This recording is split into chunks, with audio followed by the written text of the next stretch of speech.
you guys don't know who I am, my name's Taiesaa. And if you do know who I am, my name's still Taiesaa. So welcome. I am having such an odd day. But you know,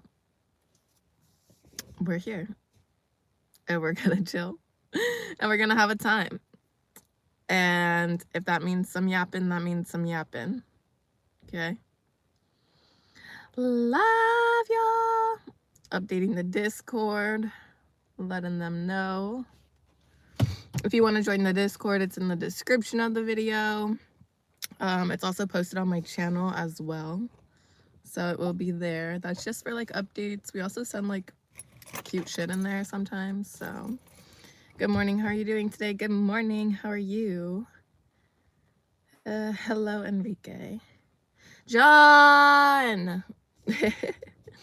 But yeah, we want to make sure that if you guys want to join the Discord link is posted. It's in description of the video, as well as the Cash App and the PayPal are in the description of the video too. And that's just there in case anyone wants to support, because I don't do super chats. You know. Thank you, John. I'm gonna post that right now, or pin that right now. I just actually posted on my story the picture that Sarah sent in the Discord that she drew. If y'all aren't familiar with Sarah, she's one of our subs, but she literally killed this shit. She drew such a good photo of me, and I think that she got it off of one of my shorts, because I've never posted this. But she ate this up so bad. Like, look at that.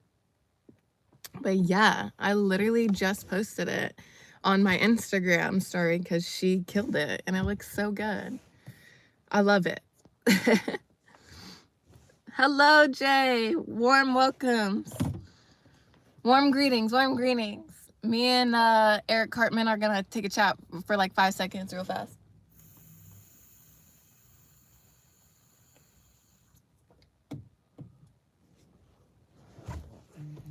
Sorry. Oh. I just got a letter. Ooh. Dope artwork. How much you selling it for? It's not me. I got it. Like, literally, Sarah drew that of me. I kind of want it. I know that's a crazy thing to say, but like, she drew it and I'm like, damn, I want it because it's so cute. She did such a good job. She literally killed it. I was telling her, I hope she pops in soon, but I was telling her with her style of drawing, she should really try charcoal drawings. I think she'd kill it. I think she'd do super good with charcoal, because for me, I'm someone that does, in my art, I do a lot of portraits as well. And I like my medium, I like painting a bit more. Just because I love using like acrylic paints, but I want to get into oil paints. Oil paints are just more expensive, and I'm someone, when I get into my art, like, I buy the expensive shit. I'm not gonna lie, because I don't like using the cheap shit, except for with acrylics, because I feel like acrylic is one that you can manipulate the cheap shit a little bit more. But she killed it, and I remember as I was doing portraits, I would draw them like she would, like in pencil, but it never looked as good as when I did with charcoal, because I would do the shading. Like, I'd do finger shading, but with pencil. And if you know, like, when you do finger shading with pencils, like, depending on what you use, like, it's not the best, but charcoal, you could literally use, like, anything. Like, you know what I mean? You can do anything and draw anything. So it's really cool. I think that she would for sure, fuck that up in a good way. Like, fuck it up in a good way. You know what I mean? But yeah. But welcome to everyone. If you guys don't know who I am, my name's Taiesaa. I basically go live more now, just like chatting with y'all. I do like lifestyle beauty shit, so I'm a licensed esthetician. I'm an ex-Sephora employee, so I have a little bit of insight. I like answering questions on shit like that. I cuss a lot, so that's gonna come out. Got a bit of a potty mouth over here. You look amazing, radiant under the sunlight. Essence Delight. Thank you, Jay. I love the way that you never refer to me outside of calling me Essence Divine. Like, there's something about that that's just so funny.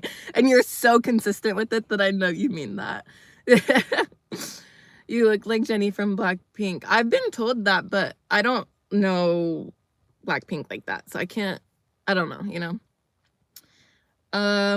Naya, if that's how you pronounce it, yes, I do. I just don't make it heavy focus on my channel. But like I said, like I'll make like the jokes y'all will hear me. Like if I ever say like I'm talking to Eric Cartman or like doing some shit like Obvi, we're speaking in code, gang. We're speaking in code. So, you know, hello, welcome in everybody. I play Jay's Romeo Bro. That's hella funny. I'm thinking, literally today, I was like, fuck, like, I was thinking about being an old Sephora employee. And one of the things I want to do is literally like post some more shorts giving you guys like the tips and tricks like when you're shopping, because, and not even from like a bitter standpoint of like, oh my gosh, like Sephora employees are so rude. Like, no, because I feel like that's super outdated. And like, yes, obviously you're gonna like, the environment of a Sephora is different than an Ulta, so like I think that's also something to like talk about. But I feel like I want to do a lot of those because I feel like there's so many people that need guidance in the store. Plus it also correlates with what I do with like face cards. So Ty, show them the drawing they just got in. Okay, period. I'll show you the drawing. It's so good. It's so good. She literally ate this shit up so bad. She killed it. And like I said, to have to do this off of like a short is insane. Because this isn't even one of the photos that I have like posted. But it's so good. She like killed this shit so bad. I'll literally show you some of the selfies I took that night. And when I show you even like a selfie that she didn't even use as a reference photo, it looks so goddamn good. Like genuinely. Because I remember taking like when I seen the photo that she did, I was like, oh my gosh, I literally took a selfie at that angle and it looks damn near the same.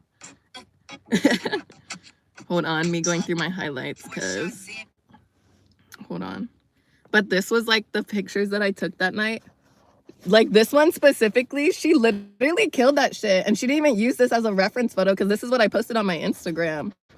But she did that. It was from this. And there's a video that I filmed from that. And this is hers. Like she ate that shit up. She killed it real bad, real bad.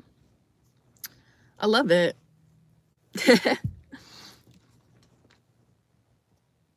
Dun, dun, dun. Being a YouTuber, I just did a few random videos and now my day's completely over. Real. That's the way it goes, Slap. That's the way it goes, Slap. Got shy. You got shy. What? Hello, Sarah. We've been talking about your drawing since the beginning of live, which has been like 8 minutes, but what's happening here today? I'm gonna tell a story time because I got reminded of it when I was using my Brita yesterday on live, and I figured like, bitch, why the fuck have I... It's literally like, I feel like it's just so good. You need a California man in your life. I do have a California man in my life.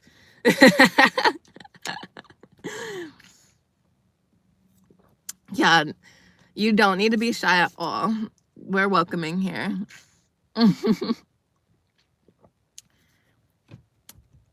Yeah, Sarah, we're raving about your shit. It's so good. I was telling them, I was like, bruh, I want it. I was like, I want that picture so bad. It's so good. Guys, I also really need fucking snacks today. So maybe we go get snacks or we at least order them and have them be delivered, because I've just been in a snacking mood. And then it makes so much sense because my Stardust app, literally my notification for the day is your tote bag should be filled with 85% snacks today. And so I was like, oh, so my cravings match up with my hormonal balance. That makes sense. So literally it's Mother Nature calling me to go spend money on whatever snacks I want and throw them in a bag. That's what I'm feeling like. And it's Mother Nature telling me to do it too. So, hey. Okay, Eric Cartman, it's time to have another chat.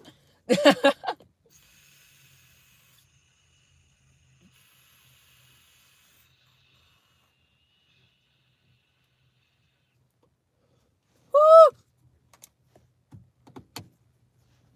Guys, did you guys know I'm literally a magician? I'm a magician.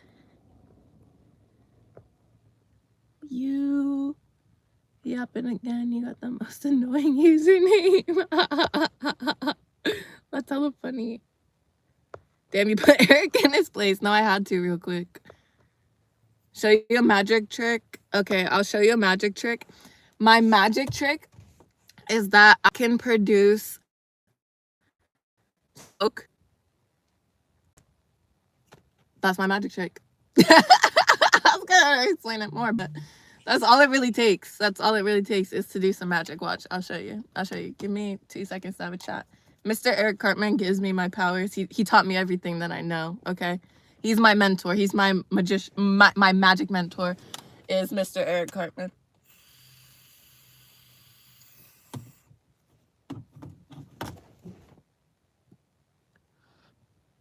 I failed my trick.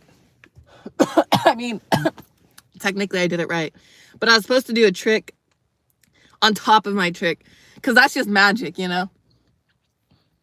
Most people would be like, it's special effects. It's not special effects. It's called magic. And Eric Cartman is literally the greatest mentor ever. My friends are talking about Legree right now. Is that how you pronounce it? Legree? Legree classes? Is that how you say it?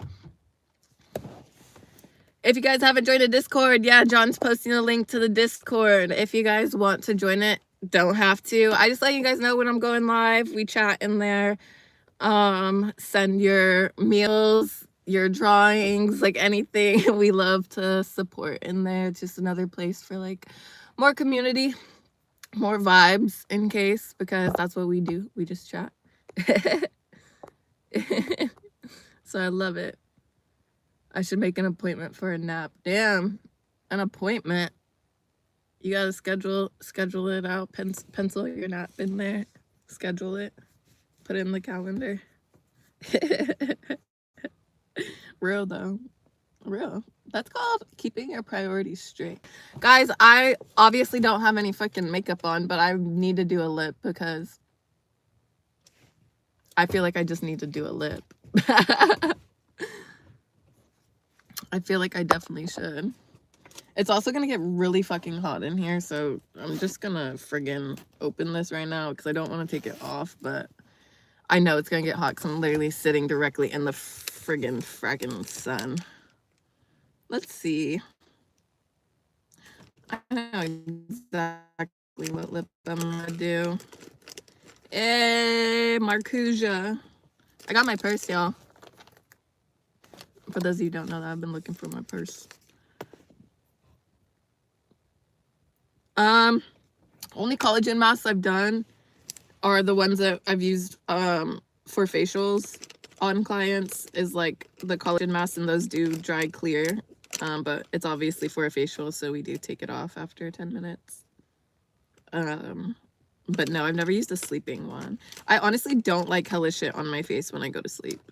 So I do the minimal amount of skincare. And then, yeah, because I feel like that it literally just, it feels weird. And then if I wake up in the next morning, like I feel like I just have a layer of shit over my face.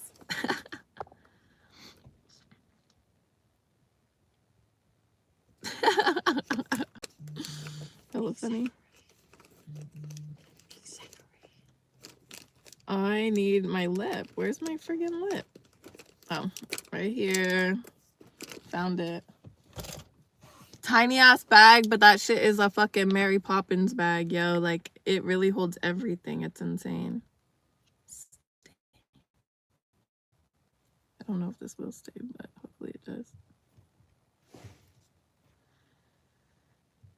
OMG, Gina.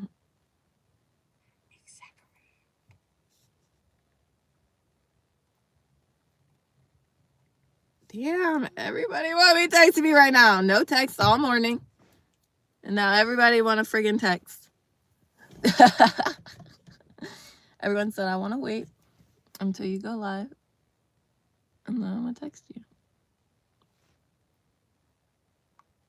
This one is such a good liner. It's like a great natural line, to be honest.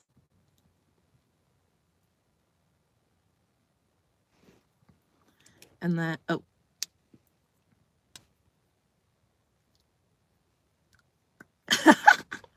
Piece after piece, this shit just kept coming apart and coming apart and coming apart. Fuck. But there, this first, and then we put the gloss on, and then we go in and fill the rest. Period.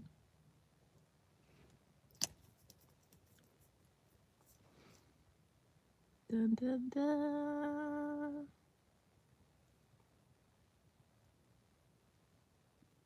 This one's obviously pinkier than the other one that I do, which is the brown.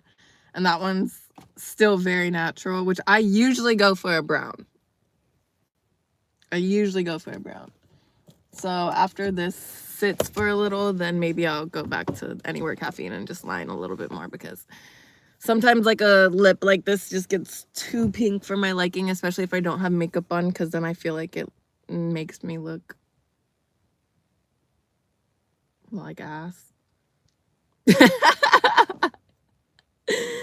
That's a cute ass shade. Thank you. Now I want, what is it? Oh, it is, and this one you can get at Ulta. This one's the Marcusia Juicy Lip Liners, the Tarte ones in Rosy Brown. It's not brown though, but it's Rosy Brown. That's what it's called. Dun, dun.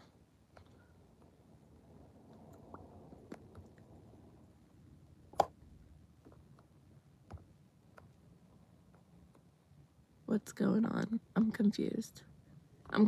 Chat is confusing me. How are we talking about McDonald's? Freak McDonald's. I hate McDonald's. My stomach is moving and grooving. Holy shit.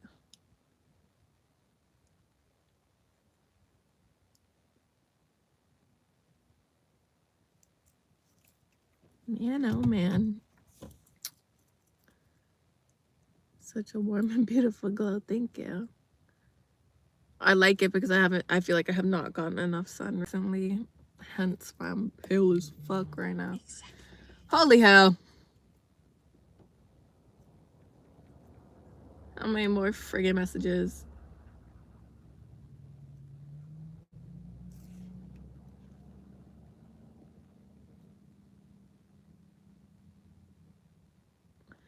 My brother, who's not my brother, but is my brother, because he's been around forever. And he's like literally the age of like my oldest brother. So when I say my brother, I mean my brother.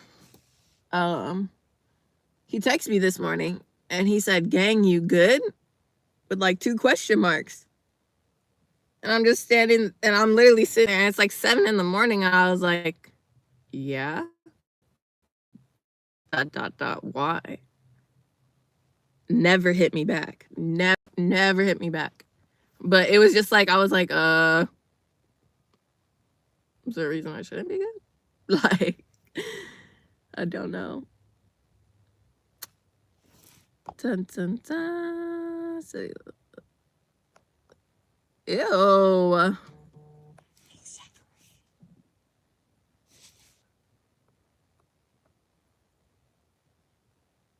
Your friend's spider off the table is a crazy thing to say. What the heck?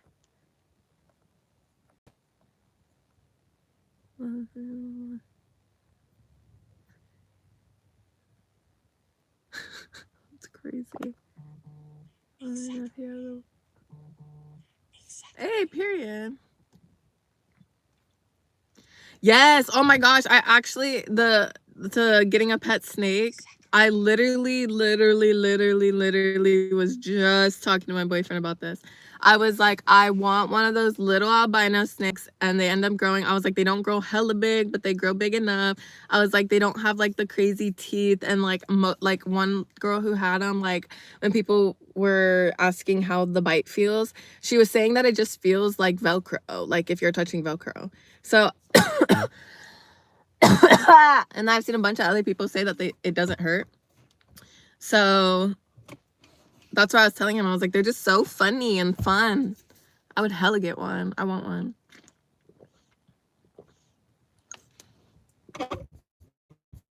I could easily see myself having one, for sure, for sure.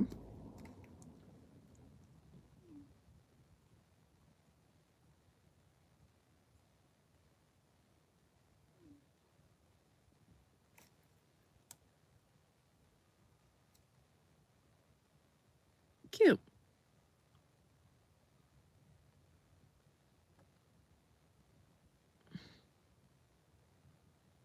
Fire.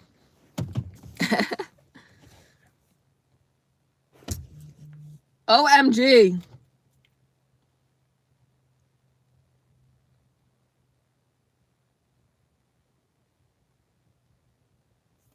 Man. I put those little guys outside. That's crazy. You guys are better than me. If a spider's in my house, I'd kill it. Imagine bringing him with you everywhere I know. That'd be hella cute. I really want that. A monkey. I just seen this thing on TikTok that said alligators never die. Is it alligators or crocodiles? Alligators. It's literally said, I'm gonna find it. I'm gonna find the video because he said, or she, I don't know who, I think it was a guy. They said alligators never die. And I was like, what? I was literally so shocked, and I was sitting there, but I did not do a deep dive into it to see how true it is. Dun, dun, dun, dun, dun, dun, dun. Oh, yeah. Alligators don't die. Alligators don't die. See? I'm sorry. Hi, missed you too. Alligators don't die. Okay. I don't even remember where I got this information from. I don't remember if somebody personally brought it to me in a comment. I don't remember if I was minding my business and I saw it as I was scrolling through somewhere. I don't know. I don't know how I come upon this info, but the info is factual and terrifying. Alligators don't die, okay? They don't die from old age, okay? They die from, like, if they got disease or, like, somebody hunting them and they, like, get beat up and somebody kill them, like, or, like, if a person intervene and kill them, they don't die just because they've been here for a long time, though, is what I'm trying to tell y'all. That's crazy. What I'm trying to tell y'all is that Lake Placid could absolutely be real. Okay, it absolutely could be a Gigantosaurus alligator somewhere in the depths of something that has not died. It's too big to get out of. That's really so wild. That's really so wild. And then literally there's like someone in the comments said that they found an alligator a few bags that had Civil War bullets in it. And I was like, I feel like that should be fact checked, but if I just believe it off of what it is, that's insane. Like, that's wild. Man. Yeah, that had me thinking for a long moment yesterday. I'm not gonna lie.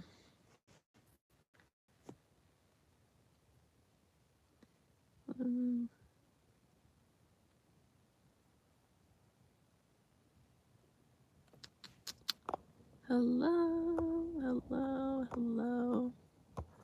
Okay, so I was gonna get into my story time, but I got sidetracked. But basically, story time is, how much do I want to tell? That's the thing. I feel like I can't tell this whole story in length in one sitting session because it is way too fucking long. Way too fucking long. But I seen something again today. It was like, I don't know. It was just something in me telling me like, okay, I need to finally fucking like just tell the story because I feel like it's so interesting. And again, like I think it's like obviously like I could tell the story without being at a place of like animosity or anything like that. It's more of just like I no longer speak to this person, so it's okay.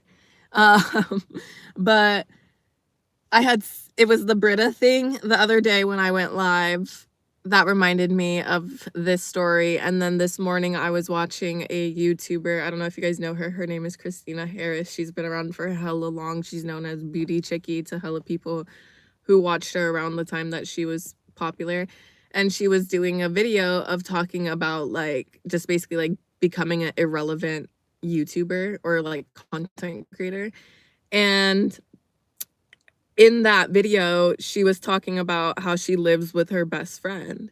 And she was like, I know people say like don't work with your best friend or don't live with your best friend, but like she's like it's worked out for us and it's great and da da da whatever. And I feel like it's so funny because like as much as I heard those story times like a million times over, like don't live with your best friend, don't live with your best friend. I lived with my best friend and I see why people say don't live with your best friend. But also at the same time, I don't necessarily agree with that statement because fuck, I wouldn't have known so much shit if I didn't live with them. You know what I mean? So that's where I was just like, I think that that's also something else that is a good thing out of, living with someone that you consider a really good friend. I feel like you should be able to live with someone that matches and aligns with you. Like, and I don't think, and so I think almost like I agree with the opposite thing of like, go live with your best friend. If it doesn't work out, it doesn't work out. Like, be prepared for that. But, I'm scared. What if I start hating my husband once we live together? That's why I'm also a believer, like, and I know this is different for some religious views, but I'm a believer that you should live with someone before you marry them. That's just me. But the reason I say that is because that reason, I think it's absolutely a big thing. If you can't live with somebody, you cannot live with somebody. And I'd rather know that before I marry you, if I can live with you or not. But I get that that's a religious thing. But so basically, when I was 18 out of college or out of high school, or yeah, 18 out of high school, my first year of college was online. So I did everything online from my house, even though I was admitted to Long Beach. But before I got admitted to Long Beach, my original plan was to go to Fullerton because I didn't get my Long Beach acceptance until after I had already committed. And I was a little nervous because it was, coming up on, time that it was college season. Like, it was college season. Like, it was time to figure the fuck out. And so I hadn't heard back from Long Beach yet, which I was majoring in public relations. Long Beach has one of the best PR programs. So for me, I was like, okay, well, Fullerton's another good option because their PR and journalism program is good. And then they have other options for a couple PR classes. So I committed to Fullerton, and my best friend at the time, we had been friends since the 4th grade. We met playing softball, and we were always, the best way I could describe it was we were outside friends. And the way that I say that and saying outside friends means we never went to the same school. We never had the same friend groups. We played on the same softball team. So obviously we had some similar friends and we knew certain people and all that. But we were never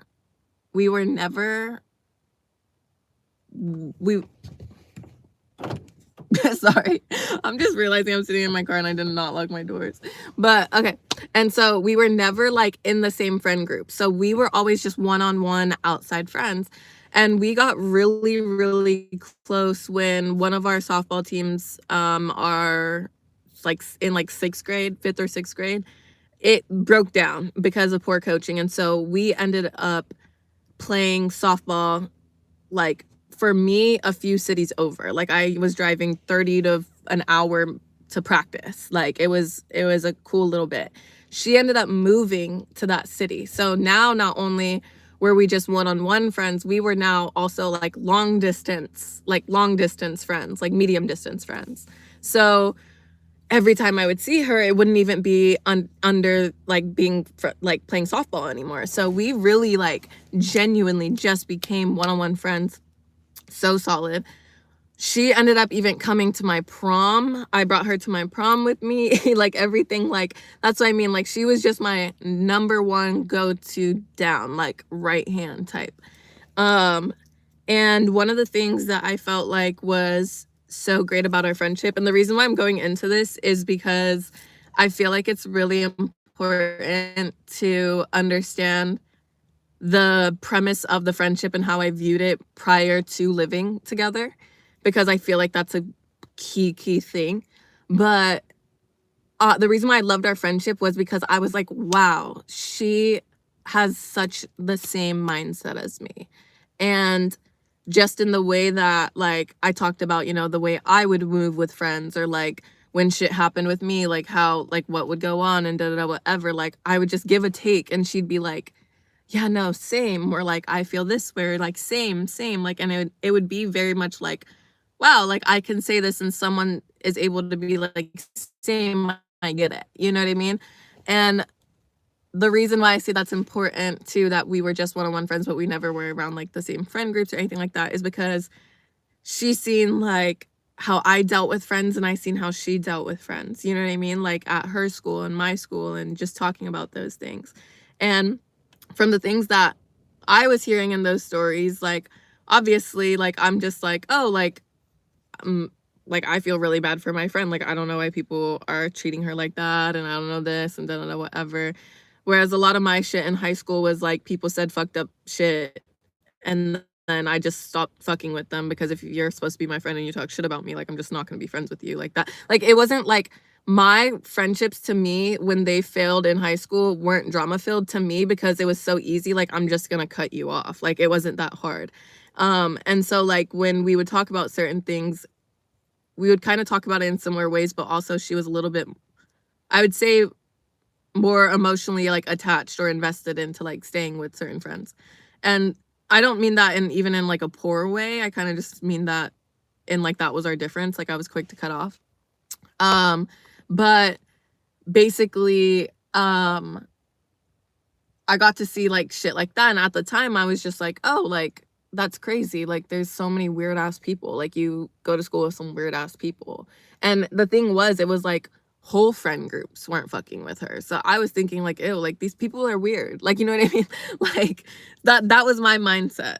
And so then we ended up deciding, because I had committed to Fullerton at first, I ended up getting into Long Beach. I had already enrolled in Fullerton, so I literally had to forego like my enrollment fees. Like I paid all that shit, everything. I literally had to forego that, and then I had to repay the the fees for Long Beach. Ended up doing that, but since me and her had like talked about if I was going to go to Fullerton, we said that we were going to live together, because it was basically still close to Long Beach, so I could end up commuting and everything. So that's where I was just like, okay, like it's cool. You know what I mean? I was like, it's fine.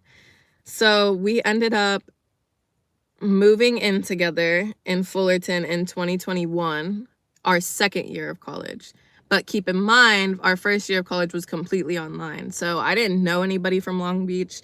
Classes still weren't even all in person. Most of them were still online that second year. Some were in person, but they were less classes. It was way less.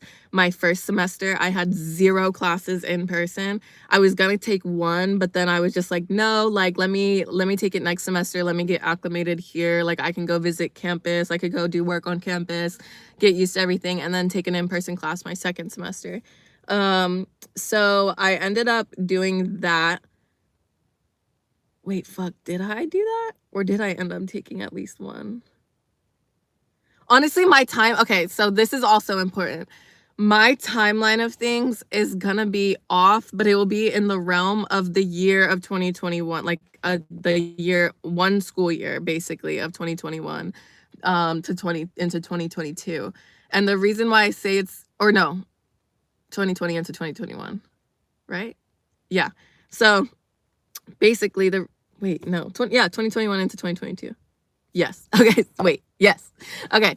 So the reason why I say that my timeline is going to be a little fucked up, and like my memory of like those things is because I ended up hitting a major fucking depression, and it comes down to this situation. Like my whole world felt like it was so flipped because of living with her and just experiencing like I just was like it I didn't have anyone around me. So my timeline, and when like you're super depressed like that, like it can kind of get fucked up, or like the little details gets fucked up. So I will say that. Like that's why I say what I basically know at some point I had one class in person on campus. But long story short, with that, I wasn't leaving the house that often to get out and meet new people. Thank God, one of those classes, I met Nathan and Steph. And if you don't know Nathan and Steph, this is Nathan. Nathan is my best friend. Steph is also in downtown LA. Like they both went to Long Beach. I thank God every fucking day that that was the one class that I did not drop, and I kept it and I stayed, and it was my one class on campus this year or that year. And it literally, I lost who I thought was my best friend, and I gained like my best friend. Like it was literally like so amazing, like genuine timing. And I tell them this all the time, that I was like, you guys, like I'm so forever grateful, because and we all say this too, like we all were in like pivotal moments of our life. Like we all were experiencing some fucked up shit. Like I was in a depression, I was in a long distance relationship, my grandpa had just died, and I was actively losing my best friend as I was living with her. I was basically isolated because I didn't know anybody, and I was living like away from my school, so I wasn't like involved in as much shit. Plus it's also still kind of like COVID, so I'm going like kind of stir crazy, because it's like I can go do things, but it's also like, what the fuck do I do? And then I'm freshly moved out, so I didn't have a job or anything yet. I did end up working at like almost like a smoothie place. I was gonna say Jamba Juice. It was called Nature's Juice. Super great spot. Loved working there. That genuinely helped my mental too. I met so many great people there. Shout out to Abril. Abril changed my life too. That's someone that she's one of those people that I don't even think knows how much she impacted my life. So shout out to her. But basically, oh please, TG, please, we'll get there. Like I said, I'm not even an inch into this story, because I'm gonna get into the little nitty gritty. And again, this is all my perspective, but what I will tell you is, from what I experienced, I felt majorly gaslit. I felt like there was manipulation in conversation, and there was a major victim complex. So I'm just gonna call that out. I'm already gonna show those themes of this person, because that's what I felt, and I still stand on this to this day. I don't know if they're still that way, and I hope that they're not. And I'm not saying that, and that's the regard that I hold them in. So I also will clear that up, because I genuinely only wish everyone the best. I just don't keep people in my life. So basically, with that being said, I wasn't leaving that often. When we first moved in, it seemed really great, it seemed fun. But as we started going out within our apartment, because we lived right across the street from the Fullerton campus, so it was hella college students, but actually like people, like families live there still. So it's still apartments, but hella college kids. So there was constantly parties. So, people would have like open doors. It was like shit like that. So we ended up going out to like different like apartment parties and shit like that. And we ended up running into people from her old high school, and she talked the most major fucking shit about this bitch. When I tell you she talked so much shit about this bitch before we even were at the school, I knew who this bitch was, because she talked so much shit about her and about how much a bitch she was. Like dead ass, like I knew who she was without knowing her, because that's how much she did not like her, right? We see her, and oh my God, hey, like she just starts interacting, and it's very friendly. And for me, if I don't fuck with you, I don't fuck with you. Like, I'm not doing all that.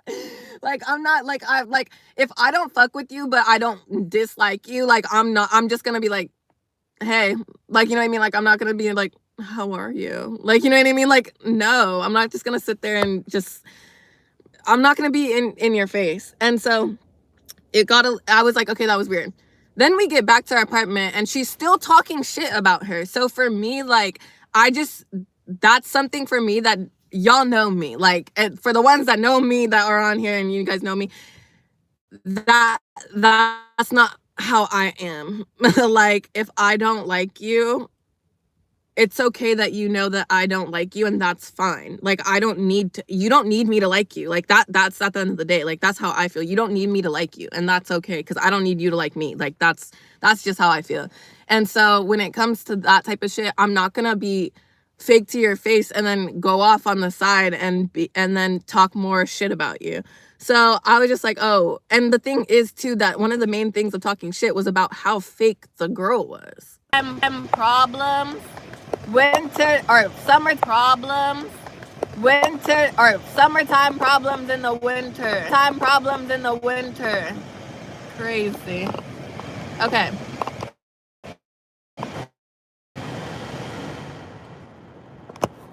Sorry. My phone got too hot because the sun. So we're gonna keep the AC on for a little bit. If it's too loud, let me know. But I do want to keep it on, that way y'all don't get too hot again.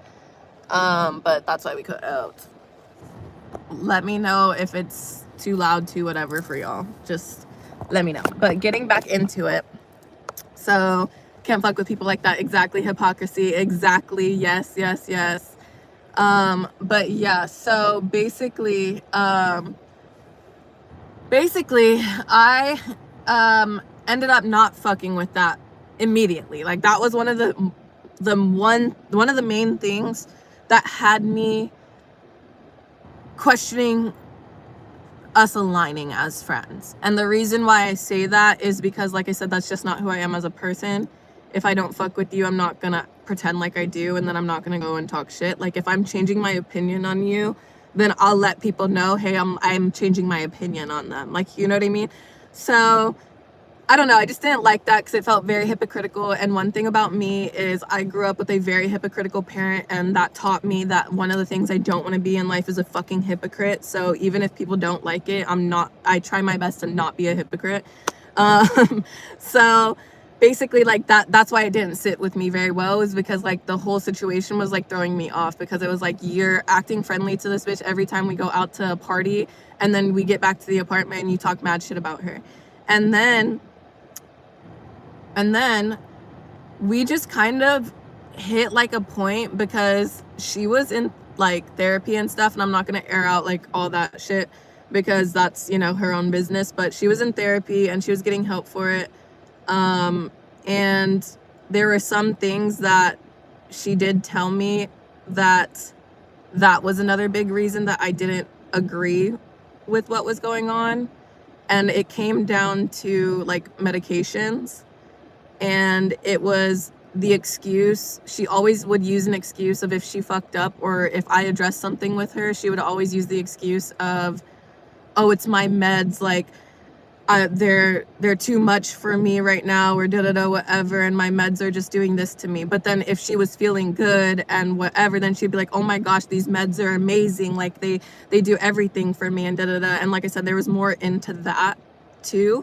But that was also very hard for me, because it's like, how come when everything's good your meds are so great for you, but then when I address something that I'm feeling about our friendship or around the house or whatever, it's always, oh, my meds just do this to me and it makes me do this. Oh, my meds just do this to me and it makes me do this. Like, that was something that I was just like, I'm trying to be understanding of like your mental, and like I really was like genuinely like, and it was just hard because like it just felt like too many excuses. And to me, it's like, I don't want to keep addressing something with someone that keeps making excuses when I'm not even trying to like come at you as an issue. It's like, let's just talk about it. You know what I mean? Hearts Castle is gorgeous. I just seen that one. That one's so cute. Sorry.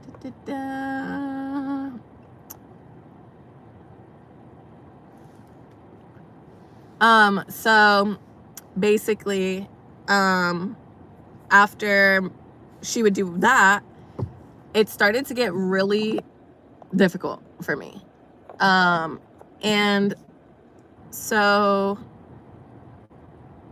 I basically, yeah, I would try and address that too. And that was the thing, is like, I literally still have these messages, because one thing about me, and maybe this is something that like I should use as like a release, is maybe like getting rid of so many things. But one thing about me is like, all the shit in my life that has been like traumatic to the point where it's changed me as a person, I keep a lot of like the shit that people said that was like maybe like not good. But like, one of the I think the reason why I like doing that is because it almost revalidates me when I try and convince myself it wasn't that bad.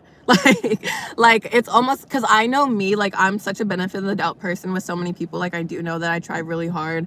I really like to make things work with people. I like, you know, and I know everyone says that, but genuinely, like, I know that that's how I am, because I know that I'm also that person that if I get to the point of cutting you off, I'm cutting you off, and I'm not like getting access again. Like I'm not doing that. So I kept a lot of the shit, that the conversations, and every time I would tell her like, hey, I'm just struggling with this right now because I want to get out and I want to meet new people and I want to do this. And she would be like, same, like I want to do this and I want to do this. And then when we'd go out, she started to like hang out more and bring around people that were friends with that girl that she talked mad shit about. And so her group of friends became people that I just didn't like. And it was just, the environment that was being like brought into the apartment wasn't great. Like I just didn't care for, like, they were like, I get it, it's college and everyone drinks, but this shit was damn near functioning fucking alcoholism, like bad. And like, I wasn't that. Like I drank, like I said, I drank. I feel like I did college like college, but I know people go extreme, but I don't know. That was just a lot for me. So that was like the energy that was like around a lot, because like her friends would be over, and like I get it, it's the apartment, like that's the vibe that you want, and that's okay. But like for me, it was really draining, because again, it's like you're now becoming good friends with somebody that you literally talk mad shit about. And then my mom's friend would do our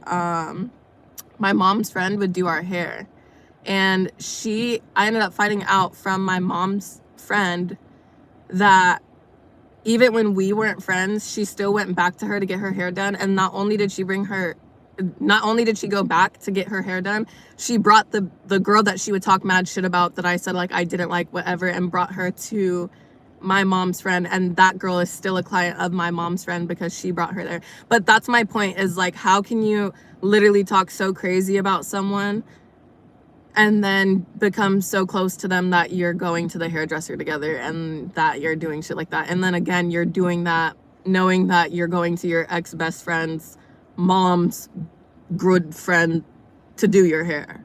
Like it was just, I don't know, to me it gave weird. But that's just me. Like I don't know, that's just me. So hello new people. I'm telling a story time of why you should and or shouldn't live with your best friend.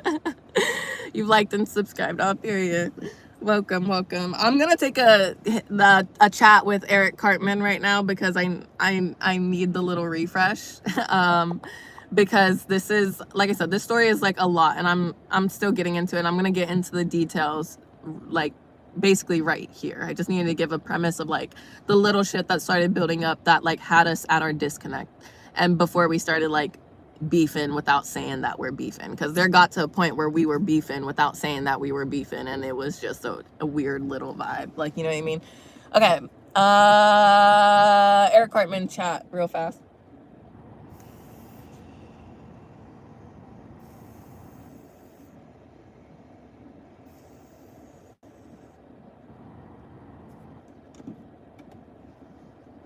Woo! Okay, so whew. So basically,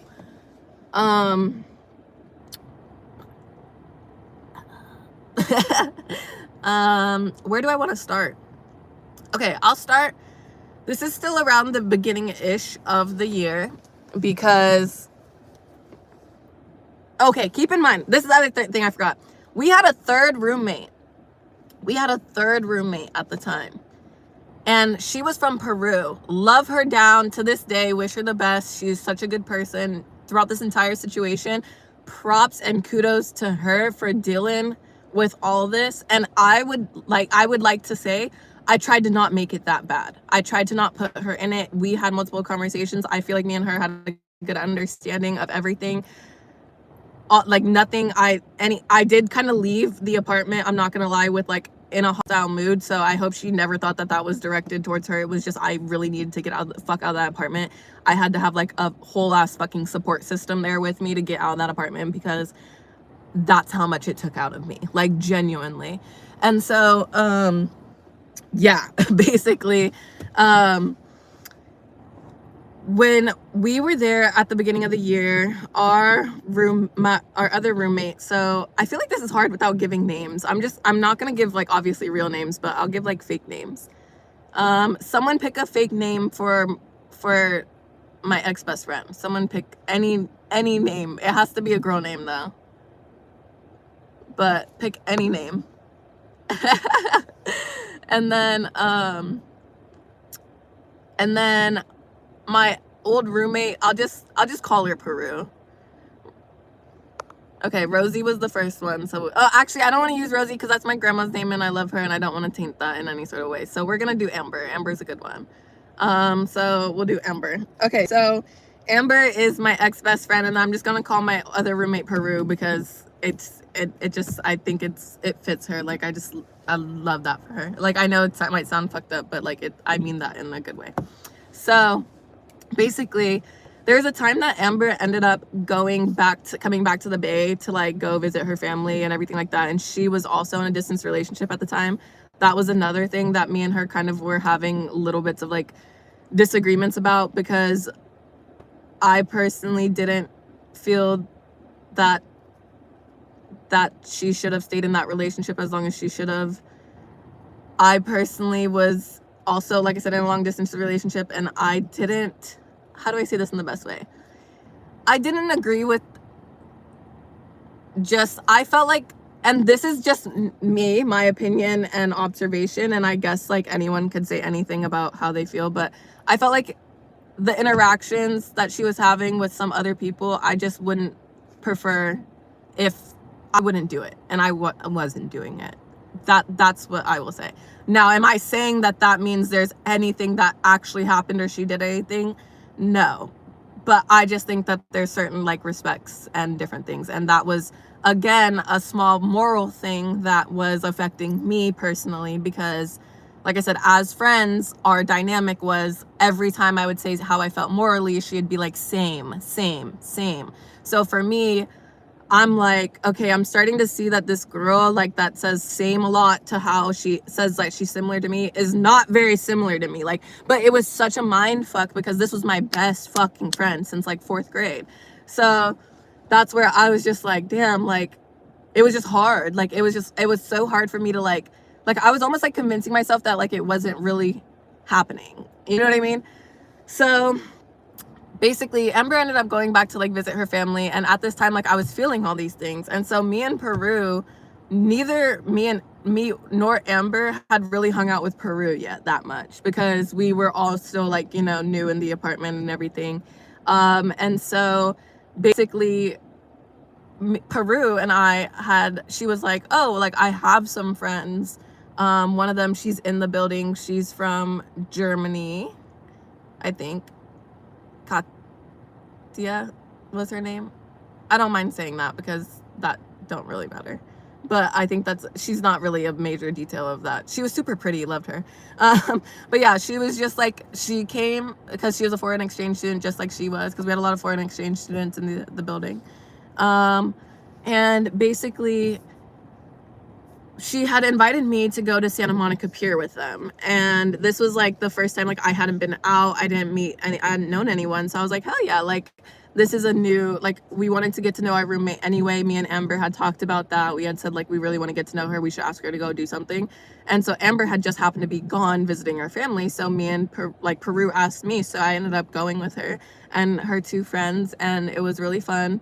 And while her two friends were talking, because they didn't know each other, because her other friend was actually from Peru, so he came and visited, and they were super cool. But me and her got to talking, and she just asked me a little bit more, and I said, you know, like, I am feeling kind of like this way. I let her know, and she said, I think you guys should just talk about it, like, maybe talk about it, like, a little bit more, like, just sit her down and say, like, hey, this is still weighing on me, like, da-da-da, whatever. And I was like, yeah, like, that's a good idea. I have tried to talk to her about some things, but I feel like it's not getting communicated well. So she, like, we really got along. Like, genuinely, me and her got along really well that first time. Like, we clicked.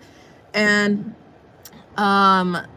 she was really funny and everything. So I took her advice, and I ended up, my friend was still texting me, obviously, because like I said, we were still friends. So Amber was texting me while she was gone, and then the topic came up of talking about, she asked me, like, if I had done anything while she was gone. And I was just like, oh, like, I went to Santa Monica with Peru, and we did this and did whatever. And I was like, and it was really fun, like, can't wait till you get back, that way we could do stuff. And she was like, yeah, I've been wanting to do more and whatever.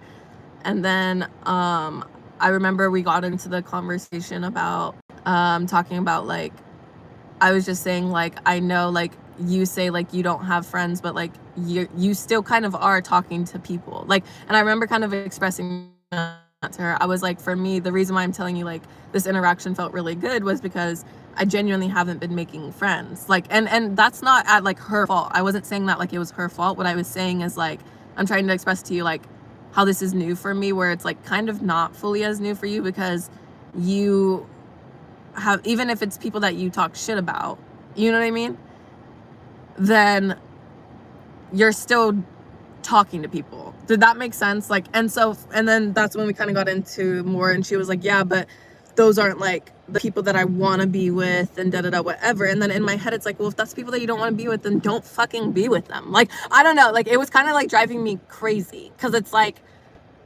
I'm telling you how I had a genuine interaction, and it's like, you're telling me that you want a genuine interaction, but you're still gonna hang out with people that you don't get genuine interactions with. And it's like, for me, it's like, I'm just not gonna do that. So it was kind of weird. So it was kind of like that. And so we had talked about doing more stuff with Peru, and she got back. When she got back, I kid you not, she started doing shit with Peru without asking me if I wanted to go, like, didn't, like, and it was just very, it gave, like, oh, you had your moment with her, now I get my moment with her. Like, that's what the feeling of it gave. Like, because we would do everything together. Me and Amber would do everything together. And I just got done telling you how I had such a good time with her, how she was really cool, and that we should all go do shit together. And then you said, yeah, I agree. And then we had the conversation of kind of being like, oh, like, the interactions. And then now you get back, and you guys are going to the grocery store together. You're going to get coffee together. You're going to do this. And in my eyes, it's like, okay, like, in my head at the time, I'm like, okay, is this, like, just jealousy, or is it, like, an actual reason to be like, what the fuck? And, like, in my head, I was just like, whatever. Like, it was just like, it bothered me, but it more bothered me because it was like, I said, let's just go do this shit together. And, like, me and you would do this shit together before without her, so why not just include her? But now you're literally excluding me. Like, you know what I mean? Like, and so they started to get a bit closer. And then Peru was still super sweet, though, and she would, like, check in on me, and she'd be like, hey, like, how you doing? Like, da da whatever. And I'd be like, oh, like, I'm all right, like, it's cool, da da whatever.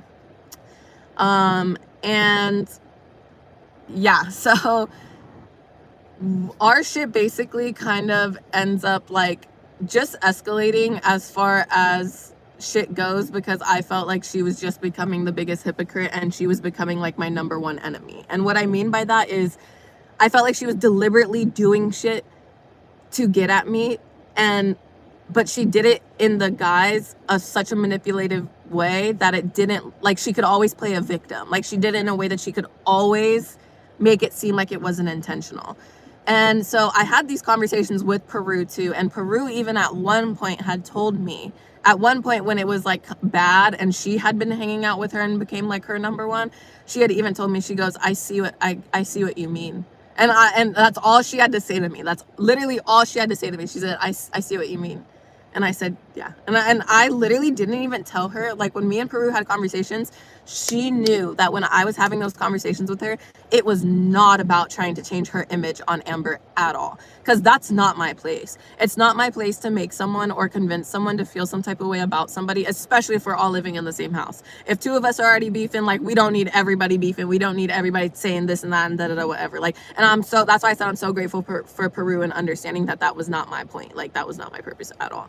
So basically, I ended up getting to a point with Amber where I felt like she was genuinely, like in conversations, she was either like cutting me off and like talking, and she'd take over my point. And then it was also like saying contradictory shit to like low-key try and like make me look stupid, but it was like, girl, like no, like I still am standing on what I'm saying. Like, and I'll give a couple examples. But it was a lot. And like I said, at the time, like my grandpa had also passed. Like there was just a lot of shit that was going on. And so we had just not, it wasn't working. And so I had been ranting to my ex-boyfriend because we would always be on FaceTime. Like I became like really codependent with him. Like I would need him to be on the phone with me like all the fucking time because I was just like, I was in shit. And like honestly, like I don't even fucking know. Like it was a lot. Like it genuinely was a lot. Like props to him for dealing with that, to be honest. But I remember like ranting to him all the time. I'd be like, oh my gosh, like I feel like I'm crazy. He's like, no, it sounds like, he's like, and I would show him like messages and stuff, and he'd be like, no, like it sounds like she is doing that, like that genuinely sucks, like da da da whatever. And so it got to the point where like one of the things that I kind of started hating too was the apartment always felt messy. I would always try and like wash my dishes like as soon as I was done with them, like after I was done cooking. I grew up not using the dishwasher. I just wash everything by hand. So they were more like dishwasher people. So they would like leave it in the sink and then put it in. So I was like kind of okay with that, but then they weren't really doing that. And then like the sink was getting overfilled and then it was just like disgusting. I had bought like a Brita, and this is why I talked about the story. Like this is why I thought of the story. I'd bought one of the giant Britas and they would never fill that shit, and it was just really frustrating for me. So I had a mini fridge in my room. I had a master room, so I had a fucking bathroom in my room. I didn't have to share it. So I basically like dead ass like started like living out of my fucking room. Like I like was keeping my snacks in there. I had my shit in my fridge. I had a separate Brita for my fridge. I think at one point I might have even moved the big Brita into my fridge because I was like, fuck it. Like I was being like, that was petty, but like it was pettiness because it's like, I can, like it's mine. And like y'all make it so I don't, not y'all, but you know what I mean? Like I was like, you make it so I don't even want to go in my fucking kitchen. Like, yeah, I'm taking a fucking Brita. Like, so that was like, that, it, like I said, it was petty, but it was like, it was necessary, you know? So, basically I would rant to my boyfriend and I'd be like, I feel like she says this or she does this and da da da whatever. And one of the things that like we had done a lot together and like it was like, you know, smoking. Like we would smoke. And we had talked about it and me and her had bonded. And I remember this because again, this is my best fucking friend. We were staying at my mom's house. We were like house sitting. We had ordered a shit ton of the good, and we were bonding when we were ordering it because we were like, oh, at the time I really love sativas, and I was like, oh fuck, I love sativas. She was like, oh same, like da da da whatever. I could literally tell you the fucking strains that we got, bitch. Like I can tell you that shit down because I remember this conversation so bad, because in my head it was like, wow, that was a major bonding moment with my friend, talking about how we both love sativas and that's our favorite strain and why we loved it and everything. But Amber,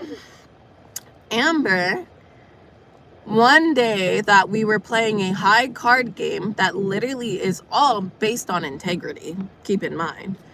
This card game is the game is it asks a question, and it's basically like, what circus act am I thinking of? Like, that's literally what's on the card. And so someone could be like, trapeze artist, and you're like, no. And someone will be like, what's another circus act? Fuck, I picked like such a poor example. I don't know, a fucking clown. And I'll be like, yes. Boom, that person gets the card. Like, it's literally based on integrity, right? So that was the card game, because who the fuck in their right mind is going to be stoned and really give two shits about lying, right? Right? You would think. And keep in mind, let me list the people that were here at the time, okay? Peru was there.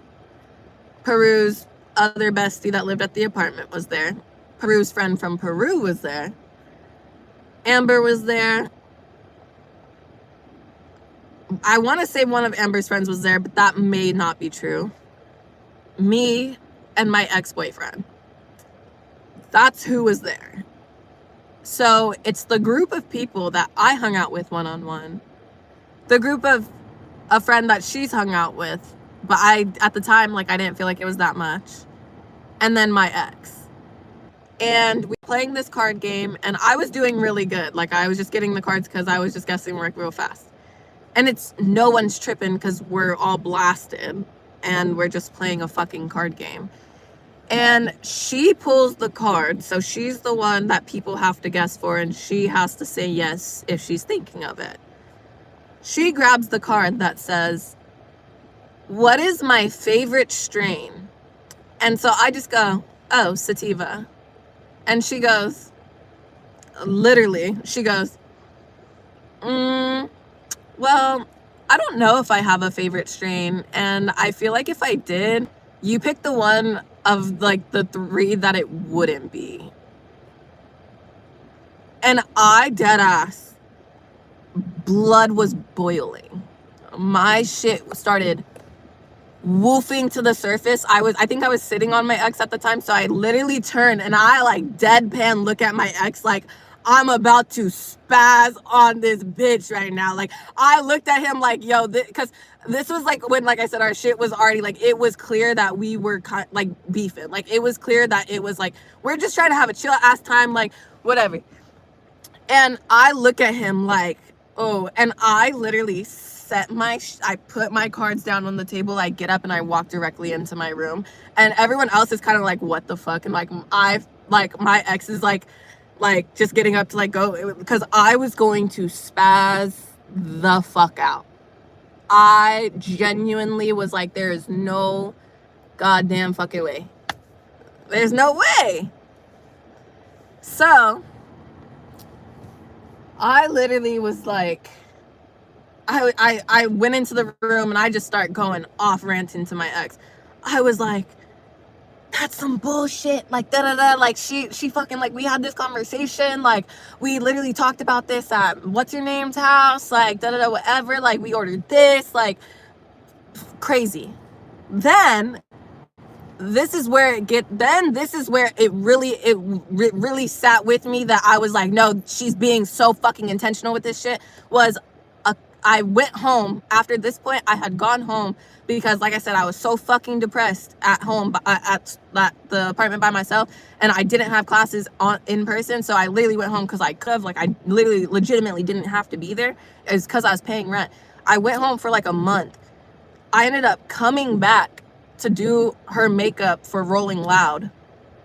And as I was doing her makeup, and the only reason, and dead ass, and let me tell you this too, because this is, again, to try and show like genuinely the type of person that I am, and how I was legitimately just going crazy, and how this friendship was not working. Like, it was driving me insane. Like, I literally was trying so hard to convince myself like it would pass, like it was just tripping shit. But the only reason I went back even to Fullerton was solely to do her makeup, and that was because I had promised her before I had gotten majorly depressed to leave. I had told her when she had told me that she was going to Rolling Loud that I would do her makeup for her, and that is the sole reason that I came back after leaving, because of that situation, because of that environment, everything. The only reason I went back was to do her makeup. That's it. And me and my ex decided to just plan some other shit to do while we were there. That way it wasn't just a turnaround comeback trip like that. So basically I end up going back to do her makeup. She's sitting in my bathroom on the toilet as I'm like doing her shit. I'm doing her eyeshadow. My ex is in the room. He's watching something on the TV, and the thing on the TV was like old people smoking. Like it was like some weird ass shit where like older people were talking about it. It was like grandmas and grandpas. And they're talking on the TV, and they're talking about like the different strains and da da da whatever. And one of them says, "Yeah, I've always been a sativa person," like da da da whatever. And the door's open so we can hear the TV. Her eyes are closed. I'm doing her eyeshadow. She literally has the fucking audacity, and thank God I was damn near done with her makeup, because if not, I was going to freak the fuck out, and she would have had to leave my room. Like I genuinely, the only reason I kept it composed was because I was literally done. So it was like, there's no point to freak out. She literally says, after the person says what they said about sativa, she goes, "Yeah, I'd say sativa through and through." And I said, "What?" And she said, "They were talking about how they love sativa." And I said, "Yeah, I would say sativa through and through." I said, "Okay." I said, "Okay." I said, "Okay." I said, "So you're really playing with me. You're really playing with me. Like, you're playing in my face right now. Like, is this memory loss? Like, are you like, what is wrong with you?" Like, that's how I felt. I felt like, what is wrong with you? Like, and it genuinely, I finished her shit. I was like, "Okay, I'm done." She left, she went out, and I literally went to him, and I turned after that door closed. I said, "Did you hear what she just said?" And that's when he was like, "No." And then I told him, and I was just like, "Whatever." And then I was just like, "We have to go. Like, I can't, like, no." And then, yeah, it pissed me off so fucking bad. So that was one example. Another time, like, I had expressed this to Peru, that I was feeling this way about, feeling like she was saying contradictory shit, that she would cut me off. And she was like, "Oh, like, I'll take note. I'll see if I notice it." And there was one time the three of us were in the kitchen, and we were talking about something. I don't even remember what it is, because that's not even the point of this. But I remember I said I was starting to speak on something that literally was a question directed to me. And as I was speaking, she cut me off. I was annoyed already. She cut me off mid-sentence. I stopped. And I literally just stopped what the fuck I was saying. And she kind of kept talking. And Peru, and this is where I say, this is why I fucked with Peru so bad. Peru ignored what the fuck she said. And she looked at me and she said, "Continue." And she said, "Keep talking. What did you have to say?" And in that moment, I thought, thank God, because you told me that you would watch out to see if she ever did it, and you, by God, you did. And that made me feel so validated, because I seen it on Amber's face that she knew that what the fuck she just did. Like, she knew that it got called out. She knew that it was, So I was just like, ugh, like, thank you. Like, it felt so good. It ended up getting to the point when I was back at home, I was talking to my mom about everything, and I was just like, "Mom, I just don't think that we could be friends anymore. I'm at the point where, like, we just don't morally align. Like, I'm feeling like she's a completely different person than what she has always told me that she is. Like, now that I'm living with her, I'm seeing that she acts this way, and I just don't act this way. And it's like, I can't feel a type of way without you telling me same." And so I was telling my mom this, and my mom was like, "Okay, then, like, maybe you, like, need to, like, talk to her." And, like, and I was like, "You know what, I'll give it I'm gonna let her know, like, I'm at the point of, I'm gonna let her know." And I told her this. We had the text conversation before I ever got there, because I wanted to, like, let her know that, like, how I was feeling. And I told her, I literally wrote out the whole message. I still have this message to this day. Like I said, I keep this shit. I have this shit. I know it, and so no one could really fuck with me and say that it wasn't it, because I have it. So I remember texting and I let her know everything that I was feeling. Dun, dun, dun. You're gone forever. That's the one that I for sure will delete. But basically, I had ended up sending her a message that was just like, hey, I really have been feeling like we are just not aligning as people, and maybe that's just the way that we are in growth right now. Like, we are young adults, like we're just maybe seeing things differently. I understand that you're going through like mental health issues, and I'm trying to be understanding of that, but I do feel like at some point like it's become excuses, and I don't mean to say that to accuse you of it. It's just that's the way that it's feeling. Like, I literally laid out everything. Like, I talked about everything, said how I was feeling, and essentially she just came back with like a same, I just don't want to lose you as a friend, like da da da whatever, like just basically like typical like I don't want to lose you, because that's the other thing. And that's the other thing that like I really realized like how toxic it was like when we would have conversations and I would express to her like the way that I felt, she would say same, but then also add on that I just love you, like you're my best friend, like I don't want to lose you, this and that, like, you know what I mean? Like that's what made it hard, was because like I'm like, oh, but she means it, like, oh, she's my friend, oh, she keeps telling me she's my best friend, that she doesn't want to lose me, that she doesn't want to do this, but then actively in person she'd act like a fucking dickhead, like, you know what I mean? Like she'd just act like just something that like fucked with me. And it's like, and I keep coming to you telling you how it's fucking with me, and you keep doing it, but then you're telling me like, oh, I'm your like you're my best friend, like I love you. And so that's why I was just like, the fuck, like and I didn't realize it, because at the time, like literally I guess you could say like that was my first like manipulative cycle, like genuinely it was, because like, and it took me so long to like genuinely realize it, because it was like, damn, no, this is my best friend. And so when I had sent all that though, and then she kind of like said the same thing and whatever, I just kind of realized like we really needed to sit down and like actually talk about everything. But I was at that point already of realizing that our friendship was no longer the same, and I was no longer calling her my best friend. Like I had already realized that like where we were, like we were just two different people. And so when I got to that realization before heading back, like I had said like we should talk about or like I think we both agreed that we should talk about it in person and everything like that. And even in that, like I was very, I knew exactly, because I had been dealing with her for so long, I knew exactly what points she was gonna make, and I knew her victim points. And that might sound crazy to say, but like, so you're saying someone goes and made her run a fade? No, and it gets worse. It gets worse. There was a point, like, genuinely, I think that if she was anyone other than her, like, I would have fought. And I usually say like I'm someone that doesn't fight unless someone swings first, because I just don't believe in that. But because I'll get there in the story too, but if it was anyone else but her in this story, when I get to that part, I would have done something, because I was so fucking hot that night. I wanted to beat down the goddamn fucking door. Like, it was insane. And I literally have not, we'll get there.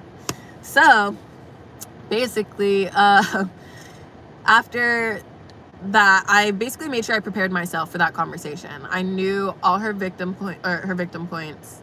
And, what I meant by that is I knew exactly how she was going to try and play victim. I knew what she was going to say as her excuses. And so for me, like, I knew exactly why those were excuses, and they weren't even justifiable excuses.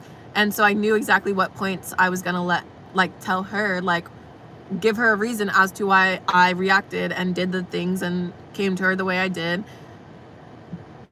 after hearing those points. And so literally, when I got there, I felt like the manipulation of the conversation started before we had even gotten face to face. So again, we're living in the same apartment. We're in our rooms. We're texting, talking in person.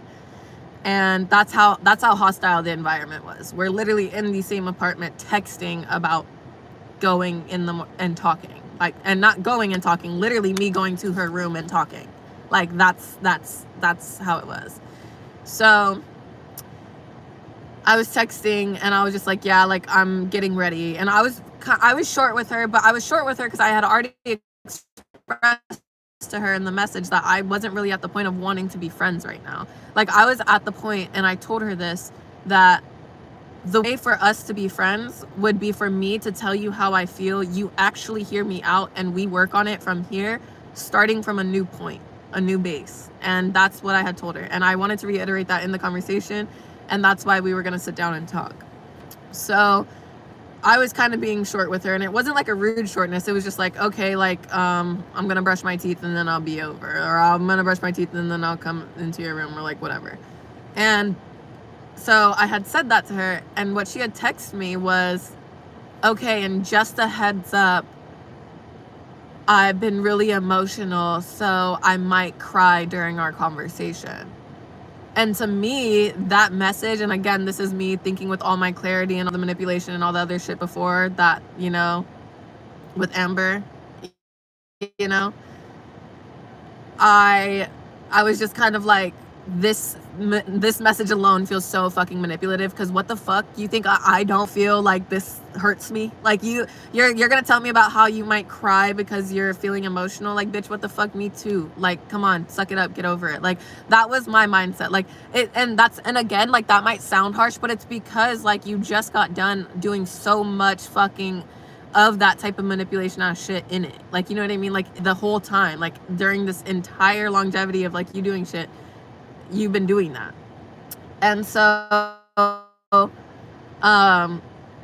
she ended up texting me that, and so I just text her back, and I'm just like, yeah, hard for me too.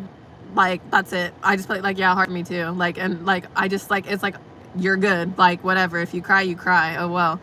And in my mindset, like in my head, I really was so emotional at that time. When I tell you, I was crying at everything and anything. Like I said, I was majorly fucking depressed. Like, damn, like I was crying on my bathroom floor depressed. Like, I genuinely, in my heart of hearts, I had so many boundaries at that time though, but that was really like my first time really like setting fucking boundaries. And so I was going into that conversation like thinking like, bitch, don't fucking cry. Like, don't fucking cry. Like, don't cry, because there's no need to cry. Like that was my mindset. So I was really trying hard, because I knew how much of a crybaby I was at that time, and how everything like hit emotions and everything. But like I said, I knew exactly what she was gonna say, everything. So what I did when we went to go sit down for our conversation is I went into her room, and she was sitting on her bed, and I sat by her door. So we sat like on the opposite sides of the room. I sat by her door on the ground. And I straight up told her in the beginning of the conversation, I said, okay, I do want to start off by saying this. I said, this is literally what I told her. I said, I want you to say everything that you have to say first. And I want you to get everything that you need out. Let me know how you felt I was as a friend. Like, literally just tell me everything. Because she had already told me prior that she had written down notes of things that she wanted to talk about. And I said, I want you to literally just get everything off your chest and say it all. Like, I want you to speak first, get it all off your chest. And the reason why I did this was, again, because I had already been dealing with the way that I already knew how she was based on like the victim complex, everything that I was feeling like she had. And this might sound like fucked, but it was very validating to me. But after she was done speaking all her points, every single point that I had thought that she would make, and the excuse that she would make as to why she acted certain ways, I had already pinpointed. And so I said, after she was done talking, I said, okay, are you done? And I was like, I'm not respectfully, like, are you done? And she was like, yeah. I said, the reason I didn't do this and this was because of this. The reason I didn't do this was because I didn't want to keep asking you about this and this, and then have you because you've told me that talking about this makes you like this. And I literally just went through like everything, because like I said, I had already known the points. And I said, so now that I addressed why this, I said, is that understandable? Like, can you get that? And she was like, yeah. And so she understood me addressing her points. So I was like, okay, now let me tell you about me. Like now that you got all your excuses out, now that you got everything out and you heard my perspective and you were good with how I moved, like you understood it, you're telling me that you understood it, let me tell you how I feel now. Because now you can't tell me same, now you can't give me an excuse, now you can't tell me all that other bullshit. And so I get it all out. And I tell her this. And I use my friend Sarah as an example. You guys have met Sarah on the channel before. But I use Sarah as an example with her because she was there with me when me and Sarah were going through our thing. And if you guys don't know about me and Sarah have talked about this openly though, and we still talk about it to this day. Sarah, I felt like was using me as a friend at one point. I gave her an ultimatum. I said, you choose these fuck ass people that you keep talking mad shit about and you don't like and they make you feel shitty, or you choose me. And I said, you're either friends with one of us. And I literally gave Sarah an ultimatum, and Sarah said, you're right, I'm going with you, because me and Sarah had been friends since kindergarten. She knew how I was. She knew that I'd been there for her, and I told her, you're not going to treat me like a fallback friend. Like, I'm not doing that. Me and Sarah rebuilt our friendship. We were not good. We were not best friends. We were not best friends. We were not close. But I told her, I said, if you choose me, we can rebuild our friendship. We get back there and I'm cool with it. It's wiped. It's whatever. As long as you are showing growth in a friend, I am okay with that. So Amber had known that. She was there with me as that all was happening. Like, she was my best friend at the time that all was happening. She knew this. So I used her as an example when I got all my shit out. I said, really do care and really do want to be my friend and really do say that you like want to keep me in your life, then I'm okay with that. But what I'm telling you right now is that I'm not going to be the one to come to you anymore. I'm not going to be the one to be a friend to you first anymore. I'm not going to look out and do that. If you want to go get coffee, if you want to hang out, if you want to be my friend, I need you for the first few times to come to me and say, hey, let's go do this. I'm going to need you to say, hey, let's talk about this, or let's go here, or I said, and after a few times that like we get back in that groove, like I feel like that's what will help me trust that you really want to be my friend again. Like that you really want to be a part of my life. That will help me trust that. And I said, that's what me and Sarah did. Like that, you know, like everything. So basically, she ended up saying like, you know, like, yes, like, let's do that. Like, I'm sorry, whatever. And she was crying. I never cried. I was so fucking proud of myself. And that might sound like low-key sociopathic, but I mean that in like a good way. But I didn't cry that entire conversation. And when I walked out, I was so fucking happy. Like, I was so happy I did not cry. I was like, yes, bitch, yes. Like, fuck. It felt so good. So, and then the other thing is, just to say like another tidbit of like verbal manipulation, because like I feel like it's also important. Not only did she tell me that she was gonna cry, or that she might cry, before our conversation even started, she felt compelled to tell me how like out of all people in her life, she never thought I was gonna be the one to leave her life, and that like at her wedding, like she always pictured me being there, and that she talked about talked about it with her mom, that like I'm always the one constant that like she sees like in her life. And to me that just felt like manipulative, because you're saying this at the beginning of a conversation where like, you know, we're gonna be addressing like our problems, and this is all coming after I told you that I'm at the place that I want to step back as a friend. Like, you saying that is like, and I've given you multiple chances to show me that you are trying to be a good friend, but like you're not, like, you know what I mean? Like, so I was really happy I didn't cry throughout that whole thing. It just felt good. Like, I was just like, period, got it off my chest, whatever, we'll see where it goes from here. I genuinely was like, she apologized. She said that she wants to work on it and everything, that she understood me. So I was like, okay, cool. If we don't become friends from here, it's all good. Like, I was hanging out with Nathan and Steph at the time, so I was doing a little bit more shit. I had met someone else in the apartment. So I was kind of like doing a little bit better, but this is where now the apartment didn't become shitty because I had poor mental health and all that shit, and because we were beefing. it became shitty because after this conversation, she turned into a total fucking bitch. Like, you would think that if someone apologized and said all this shit about wanting to be friends and doing all this and yada yada yada, that it would get at least a little bit better, or at least cordial, to where we don't have to do a tit for tat thing. You know what I mean? Like, it's not a, we don't, like, that's what I was thinking. Like, we don't have to be friends, but if you want to be friends, that's cool. I'm here. Just let me know. And it started to get weird. And what I mean by that is her and Peru were like besties. Around the time that we had a talk, her birthday is close to my birthday. So even though we weren't friends and we weren't hanging out for her birthday, because the kindness of my heart, again, the kindness of my fucking heart, holy fuck, I wanted to do something for her because it was her first birthday away from her family. I know that she likes spending her birthdays with her family. We were at a point of, like I said, she's not my friend, but I've still had enough history with her that I care about her enough. I can understand the feeling of not being with your family on your birthday, because my birthday was coming up and that's what I was thinking about. You know what I mean?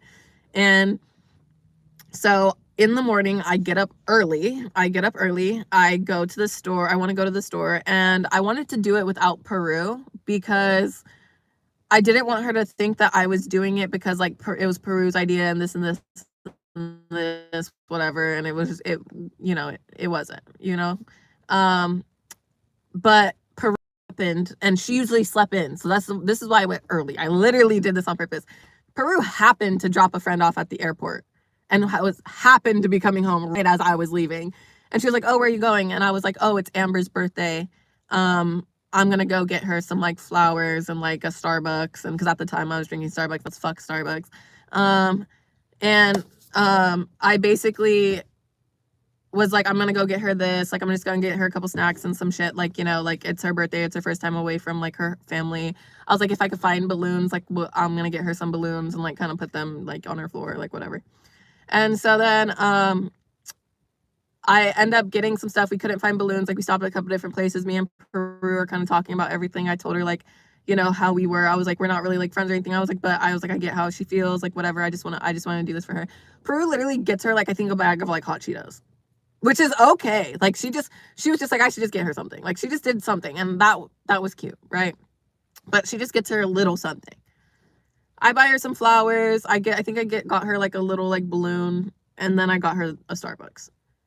And when we walk into her room, because like I said, she was hanging out with Peru at this time, like that was her bestie. When Peru walked in first, I'm walking in behind her with the other stuff. And I let Peru, I think, hold the balloon or the flowers or something. I don't know. I gave her something.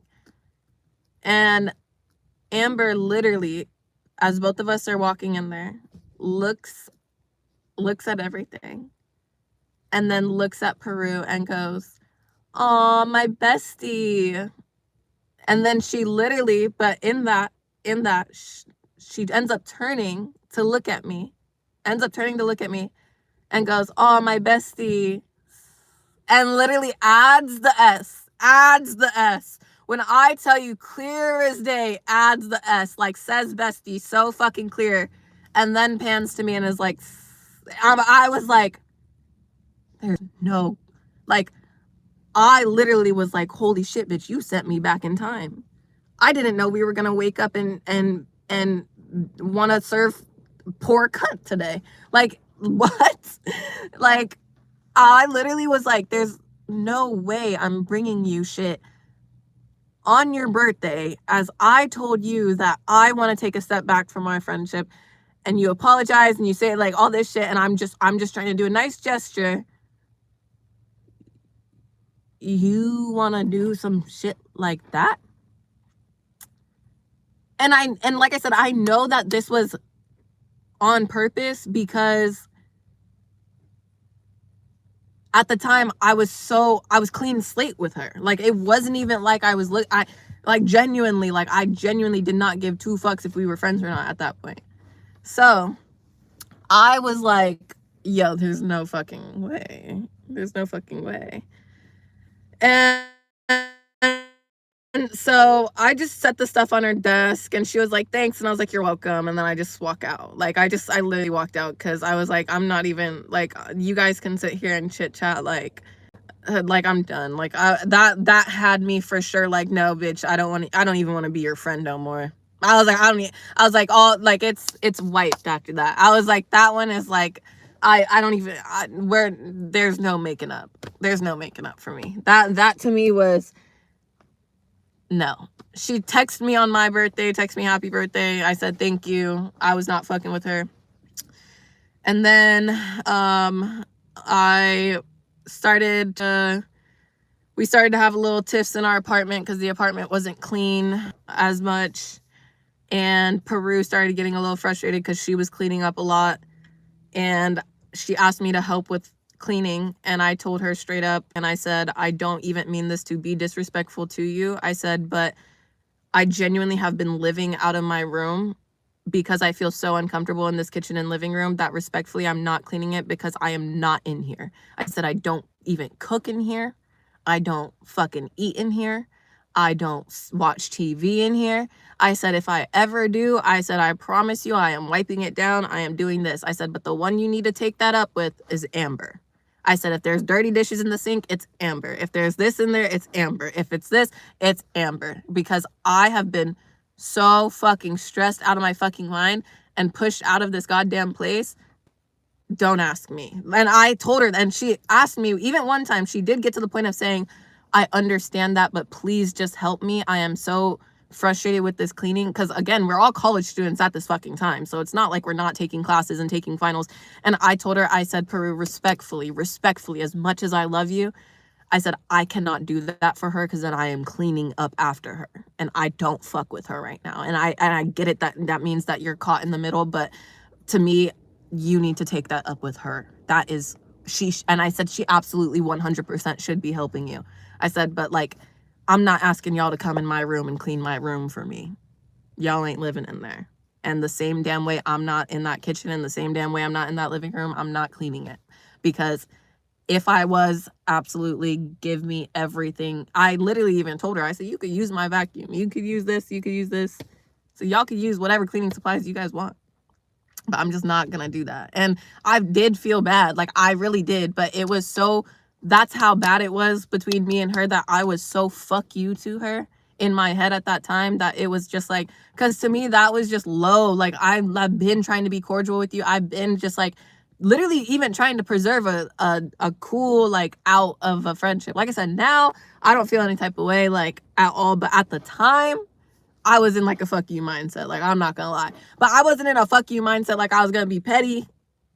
What the fuck? I just wanted to avoid her. Like, I literally just wanted to avoid her. Like, I just did not want to be in the same room as her. I didn't want to talk to her. I didn't want to be around her. I didn't want our air to be the same air at the time. You know what I mean? And then that is getting kind of like known. You know what I mean? And little shit happens here and there. I can't remember if the dispensary trip that we took with Peru and her friends, because we took another trip, I can't remember if that was before or after the conversation. I want to say it was like right before the conversation or either right after the conversation, but we ended up going, and I want to say it was after the conversation because I think this was before the big event that I'm gonna tell y'all about when I wanted to beat her fucking ass. Like, I wanted to beat her fucking ass. I literally remember telling my ex on the phone and literally even texting it to him because it was late. I said, I want to beat her fucking ass. And I think I woke him up. But it took every ounce of self-control in me to not. And that's why I say if she was anybody else in that story, I would have beat their ass. But it was her. No matter what, I still like, I will not, I could not, like, I just could not. But anyway, the dispensary story was she had said a bunch of things that night that just always tried to sound like stupid. Like, you know what I mean? Like, we were talking on the way to the dispensary, like, we were talking about how they never locked our front door, and that used to be one of the pet peeves of mine, of that they never locked the apartment door. And Peru made the joke, and she was just like, well, the only person I'm really worried about is Taiesaa because her door is the closest to the front door. And I was like, oh, don't worry about me. I lock my doors at night. And Amber literally was like, my mom told me never to lock my doors at night in case there was a fire and then you can't open the doorknob. Okay, bitch, then lock the goddamn front door. Like, and maybe your mom was telling you not to lock doors because you had a boyfriend in high school and she didn't want you locking no damn doors in your house when you had a boyfriend at the house. Like, come on. Like, come on.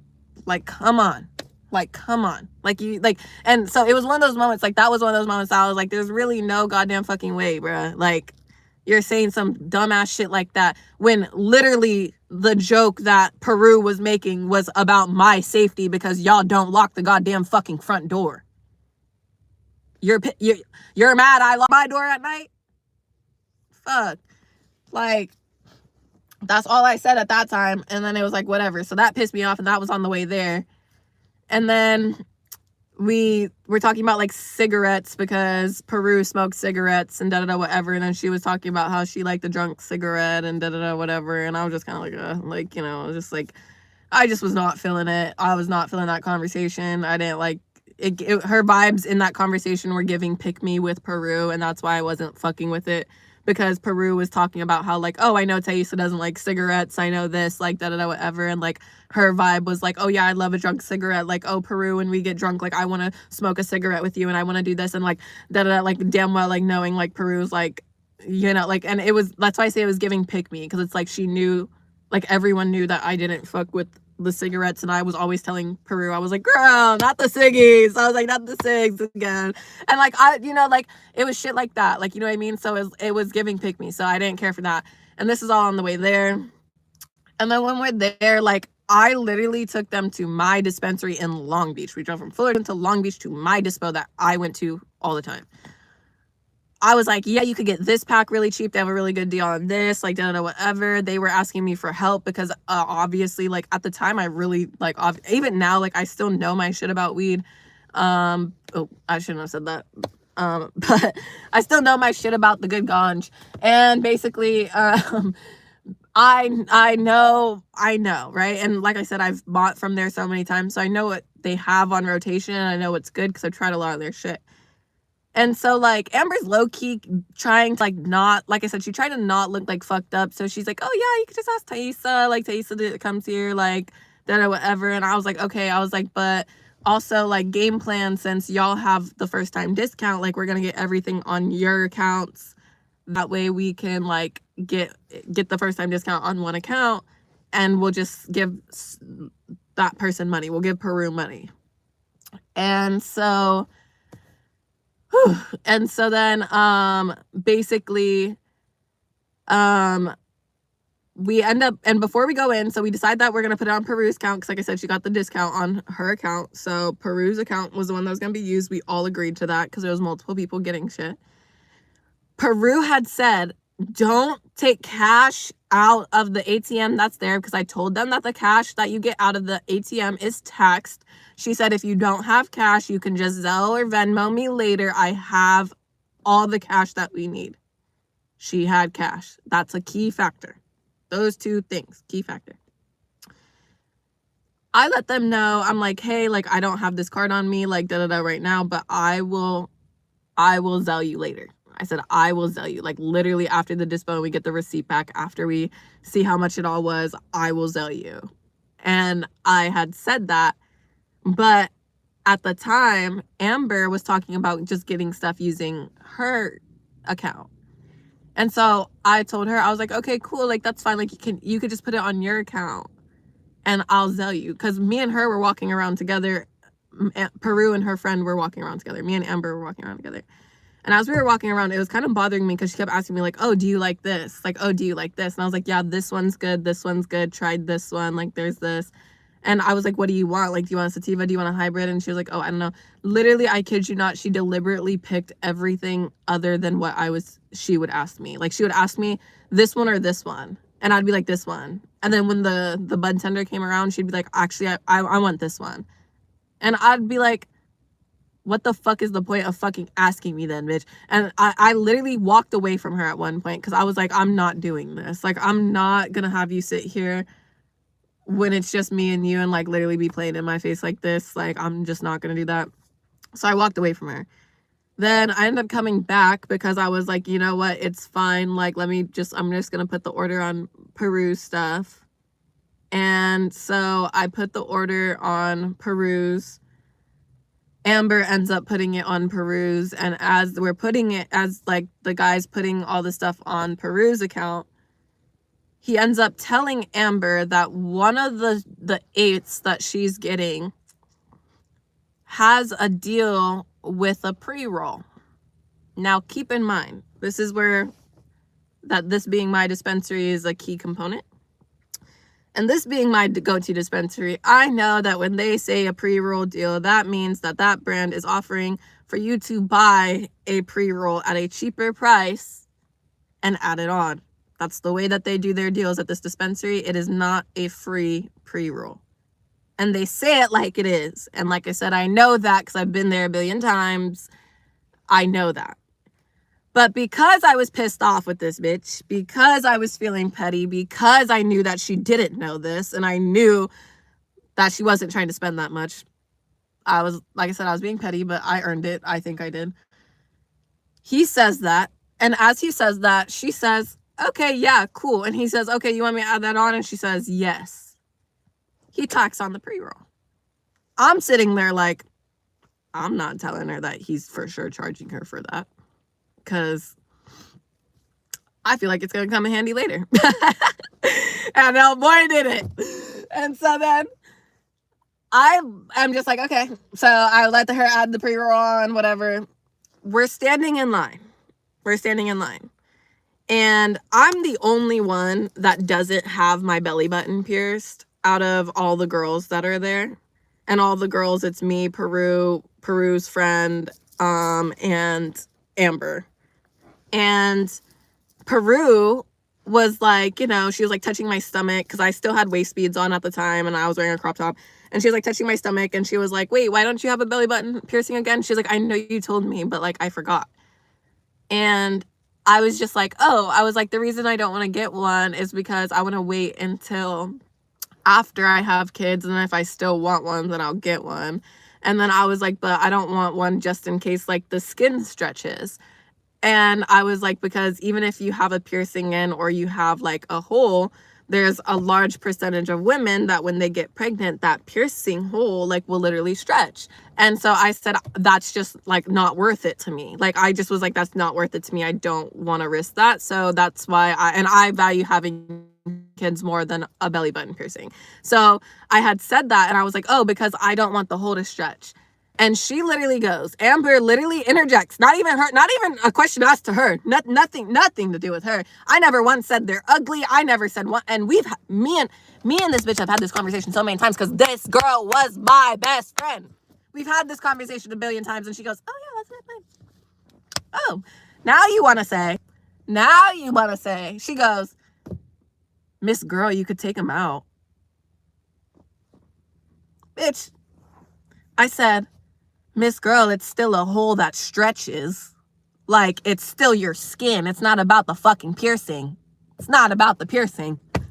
Like, huh? Like, you just sound fucking dumb. Like you're trying to say some shit and now you just sound dumb. Like, hush. Like, and so that pissed me off. And the other thing is, keep in mind, her saying Miss Girl pissed me off too because, and I know this might just be like a thing for me, but she's also white. She's also white. And that was never an issue with me. That's not an issue.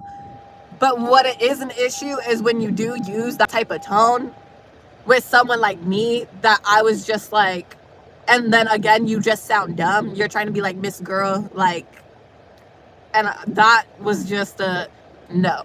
And like I said, it was giving like you would think that I just literally put my pussy on the fact that like belly rings are ugly. You know what I mean? Like she, like that's really how like what she said like came out. Like, you know what I mean? Like she acted like I literally like shit on belly rings so fucking bad. Like that's the tone that it came out in. You know what I mean? Like I just did not fuck with it. So, right? And so that irritated the fuck out of me. And meanwhile, while all this shit is happening, I'm like, you said the fucking shit, dumbass shit about the fires. You kept picking every other strain that I said. You literally now say this dumbass shit about my fucking belly button. What's next, bitch? This is all one fucking trip. What's next? Like, I'm literally thinking in my head, like, what's next? as we're standing there, she's literally like, oh, like, do you think that you could go take out some cash from the ATM? Like, I don't know if I'm gonna have enough. And I was like, no, like, Peru said that she has cash for us. I don't want to take it out. The only card I have on me right now is my mom's debit card, and I don't want to use my mom's debit card. Like, I like, because that's gonna take out like 5% on it. Like, I don't want that. And then that's when she was like, well, it's just this and that. I literally had just said okay, and I said okay to her, walked over to Peru, and I was like, Peru, like, if Amber needs more money, like, can we please, like, do you? And she's like, yeah, like, I told you guys I had money. And I was like, thank you. Like, I can't believe that just got forgotten, that you wanted. Like, she was deliberately like, she knew, like, when it came to my money at this time, like, she knew that I was very particular about my money, because I also had a credit union. And like, so in SoCal, like, the credit unions, like, obviously at the time I didn't know that there's certain credit unions that you could go to.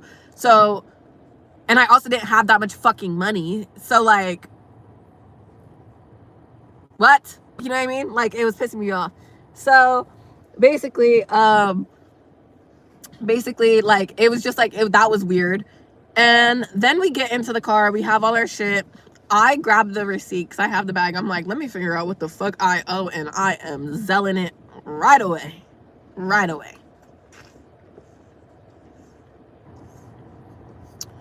Whew. Right. So I end up grabbing the receipt. I tally up my total. I literally got my same pack that I always did, because it was like smalls and it was cheap. And then I think I got dabs. So I added up. It's not that much. It's only like 20 something bucks, because like that discount was really discounted. Like, you know what I mean? The elf pack that I used to get was literally like a $10 fucking pack of smalls, and it was really fucking good. And it was like a good dispensary. So that's why I told them, like, they have good deals on good shit. Just trust me. And so we ended up going, and now they're hella expensive. That dispo is so fucking expensive, it's crazy. But anyway, so then I tally up my shit, whatever. I even include the tax in there. I send the tax, everything. And so I sell it right away. Why? Because I don't need to tally up everyone else's to know that I paid my shit, because I can clearly see what I got, and I know how to add with the calculator. I know how to do some shit with the calculator to make sure I know what I owe. Right? So I give the receipt up to the front.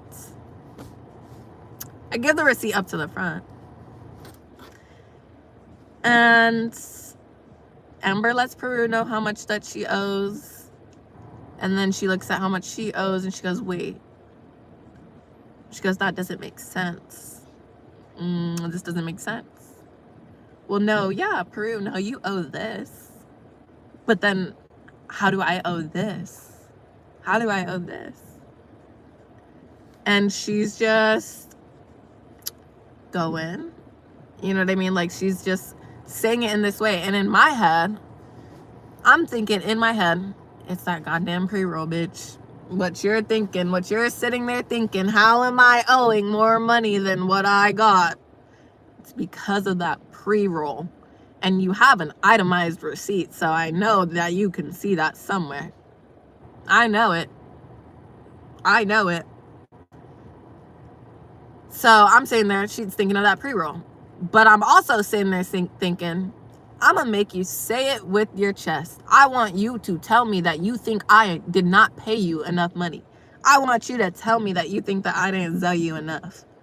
None of this, well, this doesn't make sense. No, yeah, Peru, no, you owe this. Well, then how do I owe this? Like, no.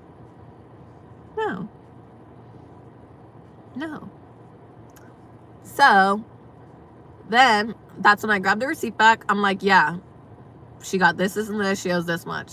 I got this, and this, I owe this much. You got this, and this. And she was like, that pre-roll was free. I said, no, that pre-roll was $13. That's why you're owing $13 more than everyone else. because it was a pre-roll. And she was like, oh, well, he made it seem like it was free. And I was like, well, it wasn't. So, yeah, don't act like I'm not paying you back. Don't act like I'm the one that's not giving you no fucking money. And the reason that pissed me off so bad is because she knew that I really didn't have that much money at that time. And it kind of gave like, oh, well, I know, like it kind of gave like, you don't pay shit back. And I did not like that. I did not like that one bit. Like, that was the vibe I was getting.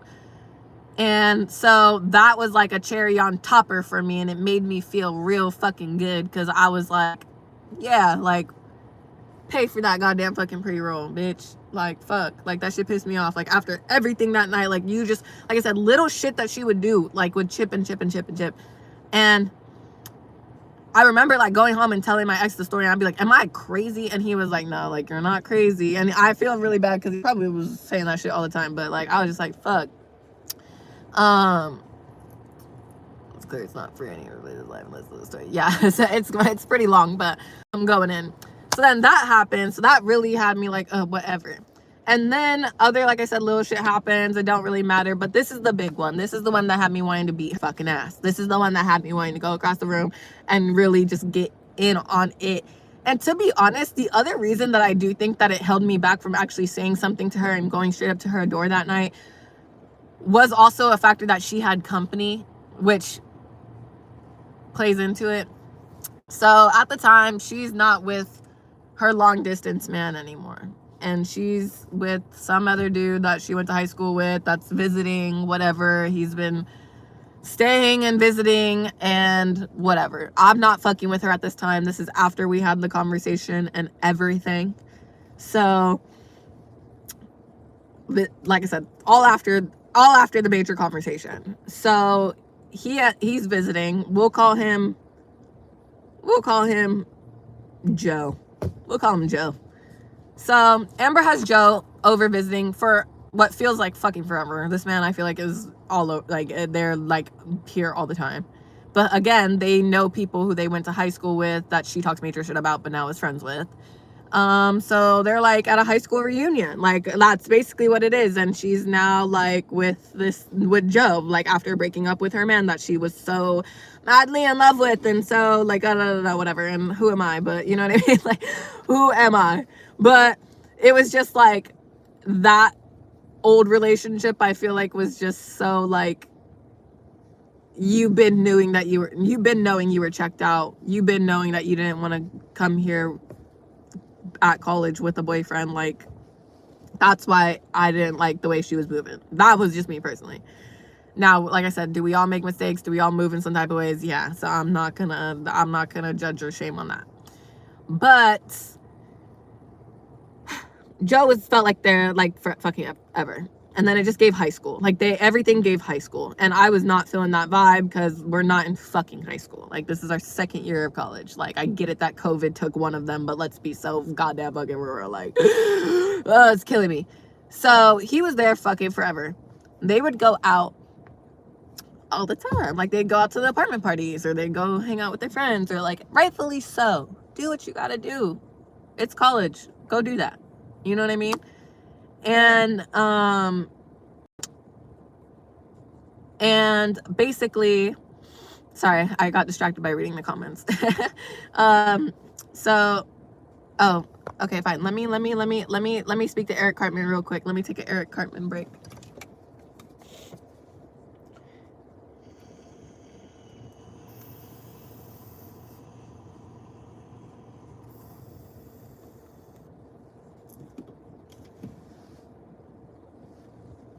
Whew. Okay. So, yeah, I really needed that before I get into this, because I'm not gonna lie, I don't think I've ever been, like, I've even been in, like, arguments with, like, even my toxic ass ex. Like, I never got this mad. Honestly, that's why I credit this situation genuinely so much to changing me as a person, because I have never gotten to the point of this story, of how I felt in this story, ever again, even when people were treating me at their shittiest, like the worst of the worst, like, depths You know what I mean? Like, I never ever got to this point again, and that's because the emotional regulation that I have now is probably absolutely insane. So that's why I say when I do tweak out and I do spaz out, it's for a reason. But it's very, very, very, very, very rare, and I have not done it since 2022, 2021, 2022. But basically, we go out, right? Like I said, I hadn't made friends already, so I wasn't really tripping off not being friends with her like that. So I had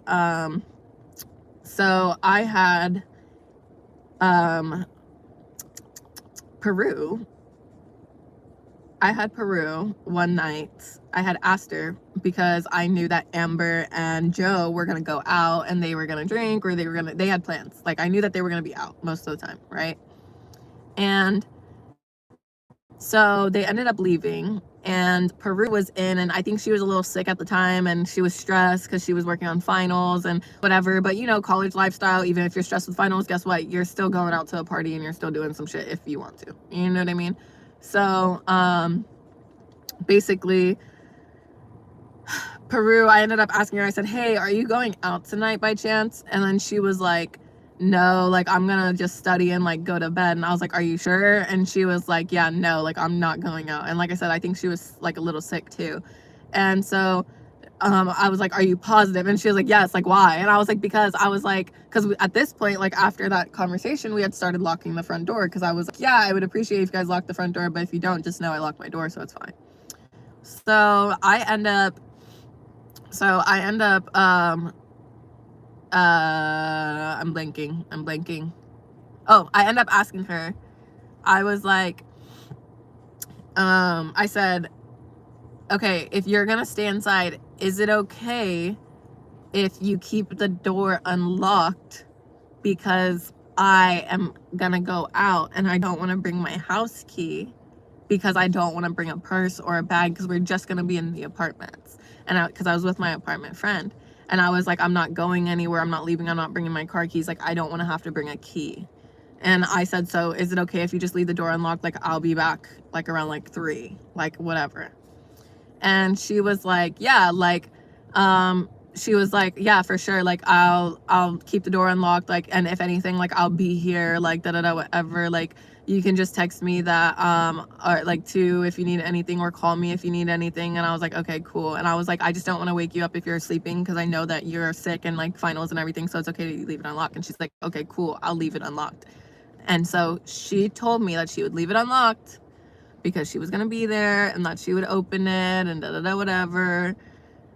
And so, okay, wait, I got to pause because I need to pee. But this is where we're at. Peru told me that she'd leave the door unlocked. I was going out for the night. Was getting ready to go out for the night. So I will be right back. Remember, watch the car.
Refreshed.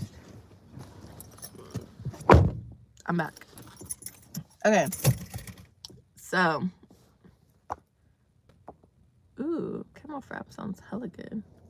But I don't go to Starbucks, so. I really want a coffee. I need food. I need a coffee. I need a lot. But, okay, so back to where I was at in the story. So Peru had said that she would leave the door unlocked, or that she was going to end, or that she was going to be there. Said, cool. So I didn't take a key, right? And keep in mind, like I said, we just had recently started locking the doors, so it really wasn't still a consistent habit. Me saying it was literally more of like a just in case you guys get a wild hair up your ass and you guys want to fucking lock the door. Like, that was really me saying it. Was like, I understand that you guys have made it aware to my point that you guys want to try and be better at locking the door. Have they been? Not that much, but you know what I mean? Like, it was like, I'm just asking to make sure because I'm not taking a key. So I end up going out for the night with my friend. I'm walking back to my place. My friend's like, oh, do you want us to walk you back? I was like, no, it's good. Like, you guys already walked me far enough. Oh, I thought that dude was gonna walk straight onto my fucking lawn. I was like, where are you going? I was like, no, it's good. Like, you guys walked me far enough. Like, I'm basically just right here. It's right around the corner. So I ended up walking to my house, or to my apartment. Go to open the door. Door's locked. I was like, you're literally joking. I think I even laughed, like, and it was probably a crazy ass laugh, like a there's no fucking way laugh. And I remember looking at my phone. I looked at the time and I was like, holy shit, there's no fucking way. So I text Peru and I say, hey, like, did you lock the door? Like, what's going on? And she was like, oh, and then she ends up calling me.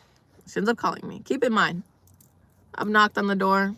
I've rang the doorbell because we had a doorbell.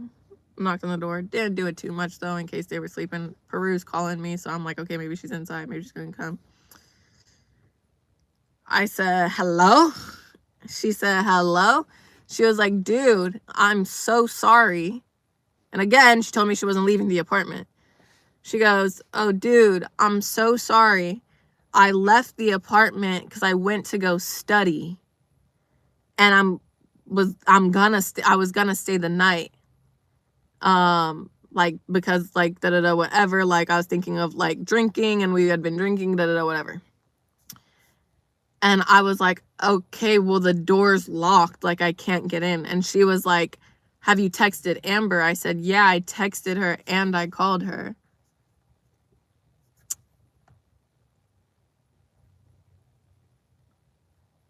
Oh, period. Love. Got your message, John. Nadia, I'm gonna mod you. Okay, but yeah. So I ended up trying to call Amber, trying to text Amber, blowing up her phone. Peru's on the phone with me saying, this irritates me because I literally told her, and this is where it's key. She literally says, I literally told her, in regards to Amber, this is Peru telling me that she's told Amber when she came home, said, Taiesaa does not have a house key. Make sure the door's unlocked for her when she gets back. And that was all that I needed to know. Now, she's feeling bad, but that just sent me into a fucking rage, bitch. And rightfully so. Peru's mad. She's like, why the fuck did she lock the goddamn door? She's like, let me try and call her. She tries to call her. She don't pick up the fucking phone. Peru calls her a couple times. I call her a couple times. She's not picking up the goddamn phone. We're blowing this bitch up. Not only are we blowing this bitch up, but after Peru got off the phone with me, because she literally fucking told me that she told you that I didn't have a key and not to lock the door, and you never fucking locked the door. Now you get a wild hair up your ass and you lock the door after being told not to lock the fucking door because I don't have a key and you want to lock it? Oh, I'm banging on this door.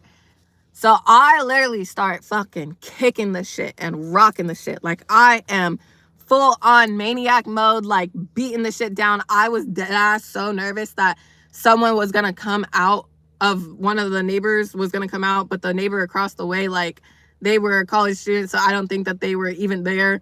And luckily the other families were like down the way, like we were right in the middle of a hallway thing, so I had a little bit, but I was beating the shit. Like when I tell you, and not only was I kicking, I was punching, I was literally just boom, boom, boom, like kicking the shit, like whatever. I was ringing on the doorbell. I was bang, bang, bang, bang, bang. Like I was doing everything because I know you're inside now.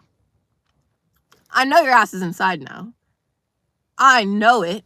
You and Joe, you and old Joe, I know it. Blowing up your phone, texting you everything. Peru ends up telling me, all right, I'm going to come back. I'm so sorry. I'm so sorry. She's apologizing to me. I'm like, you're good. You're good. Because at this point in my mind, I'm not even mad at Peru. It's now fuck this bitch. It's now fuck this bitch. I want you to come open this goddamn door. Fuck this bitch. I'm banging on this shit. I'm literally doing it every single fucking minute until Peru gets back. So for maybe like 30 minutes, 20 minutes, like I'm out there a long ass time banging on the shit. And they're calling and they're texting and all this other shit. And she don't wake up. You don't wake up. You don't wake up. You don't wake up. Right? As all this shit is going on. Right? And so Peru gets back. She's pissed, rightfully so. She wanted to stay over the night at somewhere else, and she was sick and she was studying and didn't even really want to leave the house. And now she has to come back home at 3 a.m. because I'm calling her that the door's locked when she fucking told the bitch that the door shouldn't be locked, and we never locked the goddamn door. Because that's something that we already talked about. We never locked the goddamn door. Now this fucking shit is locked. So she has to come home. She unlocks the door. She goes, okay, I'm going to go to bed. I said, okay, have a good night. And I said, I'm so sorry, but I'm pissed off and I'm going straight in. She goes, no, you're good. I'm going straight to bed too. Say goodnight to her. I kid y'all not. I kid you not. When I get into my room, immediately as I close my fucking door in my room, I get a text message from Amber. And she said, did you get in? ? I literally was boiling. I hopped on the phone with my ex so fast. And I said, I want to beat this bitch's ass. I said, I want to beat this bitch's ass. There's no fucking way you had me banging on this fucking door. And I knew it. And the audacity, because I know that you fucking heard me. I know that you didn't want to see me at the door, and that's why you didn't want to open it. I know that you knew all those texts were coming through. I knew that you heard those fucking phone calls, because there's no fucking way that the odds are that you just happen to wake up when nobody's texting you, nobody's calling you, nobody's banging on shit, that you just happen to wake up when the door gets closed and I'm in my room. And then you want to ask me if I got in. Fuck you. Like, genuinely, fuck you. Like, it's literally like, I was so fucking hot at that time that it was like, you literally are the biggest piece of shit that I have encountered in my life so far. Like, it genuinely had me wanting to, I was so hot. Like, and again, this is at 3 a.m. Like 3 a.m. So I ignore the bitch's text. I'm staying in my room. Like I said, it took me every fucking ounce of self-control. Like, I feel like I probably paced for like a good minute. I probably sat in my bathroom. I probably took a dab, if I'm being so honest. I think I took a dab. And then I went in my bed, but I was hot as fuck, because I was like, there's no fucking way. And I ignored her. Like, I literally just kept ignoring her. And from then on out, like, literally I was trying my hardest to ignore her in the first place, but I was really ignoring her. And then when I go to move out, my mom went to Hershey Park with my brother, ended up getting me shot glasses that were really cute. They were like little mugs that are shot glasses. And I've showed you guys on a live before, and I've alluded to this story. But that bitch, because they used to like to use my shot glasses, I'm almost 100% positive she stole it. And if she didn't steal it, one of her fuck ass, dirty ass, ratchet ass fucking friends stole that shit. And I was pissed off. And I had asked them if they had seen it, and they said no, that they hadn't seen it. But again, they were all in the kitchen, and I never used the shit in the kitchen. I had a shit in the room, and I really didn't drink like they drank and everything like that. And they used my shot glasses and all that shit. And you want to take the cutest fucking one that you guys talked about, like you literally talked about all the time being cute, like all that shit. And it was the Reese's one, because I had a Reese's one, a Hershey's one, and a Kisses one. And it was the Reese's one, which is the one that like everyone loved. And when I went to go move out, that was the only fucking thing that was missing. That was the only thing that was missing. Wasn't in the dishwasher, wasn't in a cabinet. I had packed up my whole room. I had the 2 other ones. I had everything else. I knew everything that I had because I knew exactly what glasses I brought, because I'm very particular about my glasses and my mugs. Like, I love those things like so bad. And I asked them, and because I was going to confront them about it, I asked them, have you guys seen it? And they both said no. And my mom even went out there and asked both of them as they were packing up, and she was like, yeah, I got these for her, like, have you guys seen them? And they were like, no. And she was like, okay, well, we packed up her whole room and we don't see them, so if you guys find them in your stuff. She was like, my mom literally said, like, if you guys happen to find them in your stuff, like basically saying like, we know one of you guys took it, but we were knowing that it was more than likely Amber. Like, that's what we guessed, and again, that's just a speculation, but like, let's be so fucking real. Like, out of the whole series of events, would that even be the smallest of fucking things? That's unbelievable. No. And still to this day, like I said, I don't know if she took it. That's who I believe took it. And that's, and it may not be that. And that could be, if that's one thing that is annoying with the narrative that anyone wants to focus on, cool. Like, that's fine. But that shit was gone. And like I said, even if they didn't take it, then a nasty ass one of your friends took it, because I didn't bring nobody over to that damn apartment. That's hella funny. I love that. But yeah, so I ended up leaving that apartment, and then I have other stories of the next apartment and a crazy ass landlord, and oh my god, there was literally so much. I literally have lived so much. I have lived through so much with apartments. It's insane. But yeah, so we stopped being friends and we never talked. After I moved out of that apartment, we never talked. I muted her on everything. I didn't block because I don't believe in blocking people. I just mute people and I just don't care about your life and I move on. You know what I mean? Like I said, zero animosity now, because it's like, it's just more of like, I really hope that you do better. And it's one of those things that I think that everyone has chances to grow. We were still, 19 years old when that shit happened. 19. But in my eyes, that's old enough to have been able to deal with that situation, not in that way. So I was just like, even the man block people. The only people that I've ever blocked, I did block one of my exes, but that's because I literally I can't stand him. Like, I genuinely think like he we don't recognize him on this side. Like, the most foul human being I've ever met. Like, that's the only reason that they've been blocked. Like, genuinely, like, wholeheartedly to my core. Like, I would literally think he's like the lowest of the low human being. If I heard my story from someone else, it would genuinely piss me off. And I would think that he's one of the worst people ever. So therefore, I blocked him.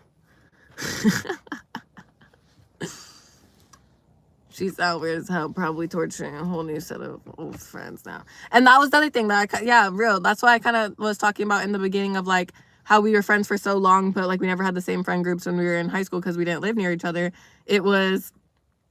I started to look back, like after we weren't friends anymore, I look back and I go, holy shit, like no wonder whole ass friend groups and so many like friendships were breaking with her. Like, yeah, I could see why. I can see why.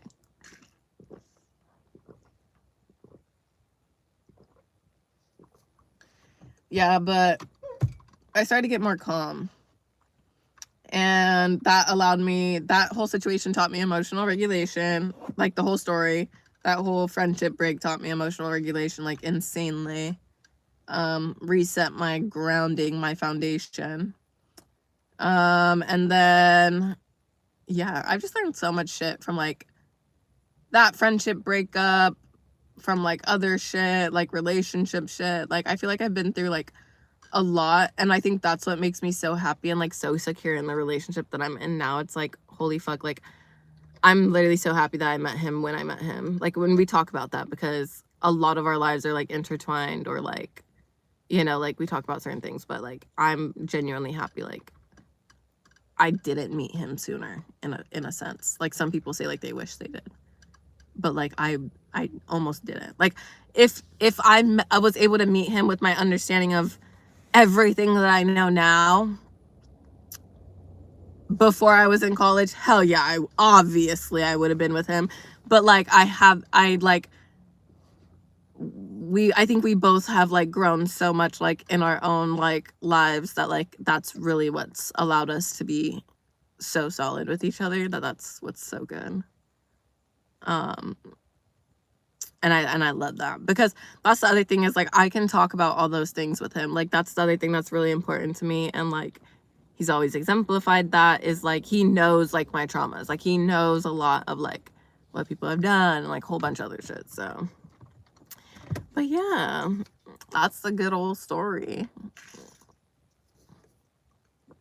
I'm so grateful to be where I'm at with the friends that I'm at. Like I said, I have Steph and Nathan. I met them during this time.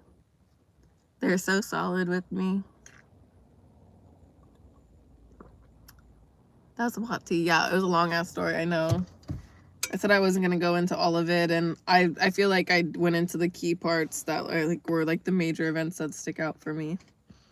But like I said, there's other shit that fueled into it, and I have those conversations, and I have that shit because I was. One thing about me is I keep a conversation, or I document some shit, especially if it's not the good. I will. This is like my favorite freaking scent. This is Killian's Love Don't Be Shy, and this is such a good perfume. It's literally one of my favorites because it smells so good. I love it. That story time made you even more relatable. Real, thank you. I've never been arrested. Don't delete this live. Okay, I won't delete it. Yeah, maybe I do need to do like a story time video on this. The only thing is that I feel like is I've been kind of talking to John about this, but I'm just not like really fully into like making long form content right now on like a consistent basis. Like I love doing lives and I love chatting with you guys, and like I want to like maybe like edit my lives into shorts, but then I feel like then it's just going to be random bits of like me talking, which is like, but then like isn't that the whole point? You know?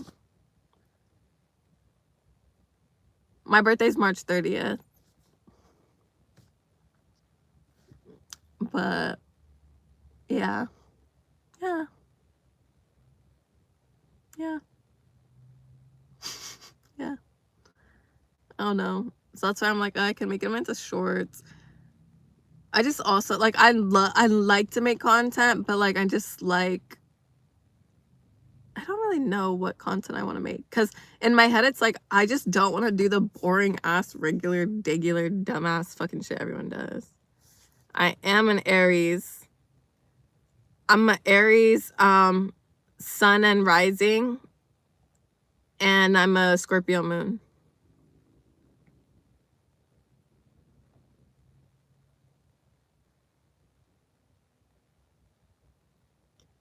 Me too, period. We watch the lives to get insight into you are. Yeah, and I think that's why I like it, is because like lives are so much more interactive and they're so fun, and like I get to chat with y'all. But I also like have been thinking about it, because there's like, you know, I've been talking about it with like some of my friends and like everyone, and more people are like, you should really like start to like try and like make money off of it, like if you're gonna do it. And I'm like, you know, like I get it. And so I think that's where I'm like, I understand it, because they're like, if it's your time and stuff too. I think that with that, it's like before I ever get to that point of like not wanting to make money, but like making money, it's like I want to be making shit and content that like I like. You know what I mean? Like I want to be fully doing something that I really enjoy, and like, you know, doing like a series or a topic or something like. So yeah, because I just, you know, it doesn't feel authentic if I'm not doing that.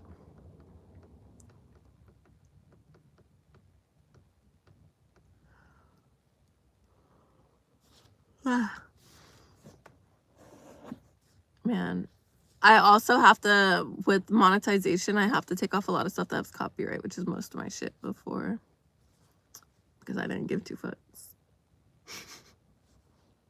So, but yeah, I'm thinking of doing like a little like short series of like tips and advice. I think I talked about it at the beginning of this live, but I was thinking of doing a mini series on shorts of like tips from an old Sephora beauty advisor and a licensed esthetician when shopping, because I feel like there really is a way to work Sephora, you know what I mean? And not in like a fuck you to the company type of way, but like there's just like good things to know about the company that you could really like maximize what you get, especially when you're spending that much goddamn money, you know what I mean? Okay, edit stuff. I'll edit lives for you too. Oh damn, what? Damn, okay, yeah. No, Sarah, I actually might be down for that. I might be down for that. We can have a chat.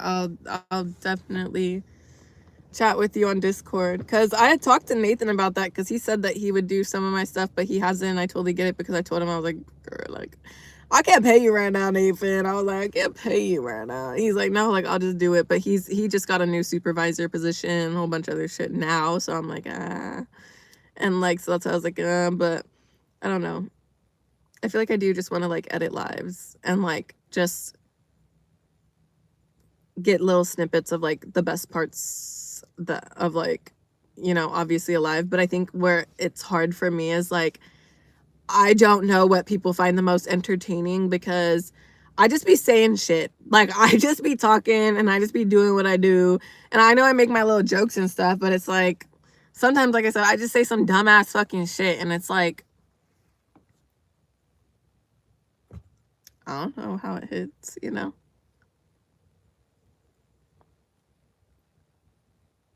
Oh, a link for the Discord? Yeah, okay. So the link for the Discord is in the description of this video.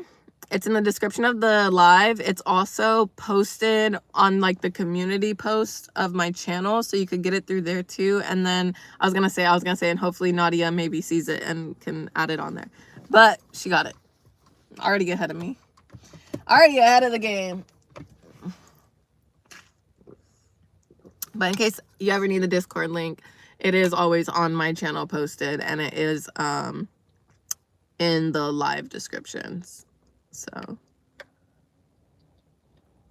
BMW, Lamborghini, or Porsche? I don't know. I don't really care about cars like that, and I don't know enough about any of them, and I honestly couldn't tell you what any of them look like, except maybe a old Porsche.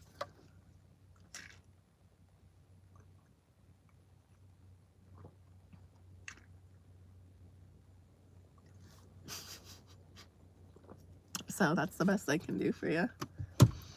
Okay, we're gonna try Anywhere Caffeine right now and see if I like the brown better than the pink. Ooh. Donde está? Ew, my Morphe liner, my sweet tea one. This is what I was telling you about. Maybe we put this one on. That one's fire as fuck. I have so many combos done with sweet tea. It's beautiful. Truly is a relationship that can't be broken. One of my mini anywhere caffeines. That's the one I was looking for. That's the one I was looking for. And this is the extreme one, which is supposed to last longer, but I feel like it's a different color, so I don't always love it, you know? But let's see. Maybe I do use this one. Ugh, I just love this one. Like, look how good of a brown that is. Holy fuck. I'm gonna do it. Fuck it. You're an intriguing person with a great personality, and the fact that you're so beautiful doesn't hurt either. Oh, thanks, Equal. I appreciate that. Yeah, maybe if Sarah's down, maybe she could edit my lives for me. Edit some bits. Plus, maybe will be better coming from someone who's watching it. Like the edits.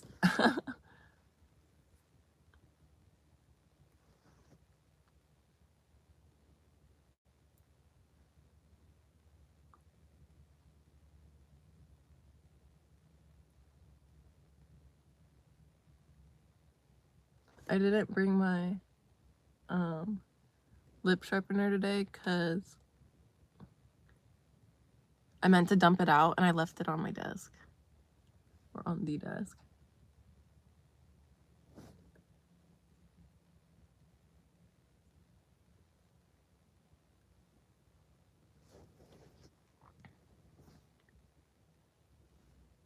I'm like, that looks a little crazy, but it doesn't. It looks fine. Now let's see, what gloss do I want to use?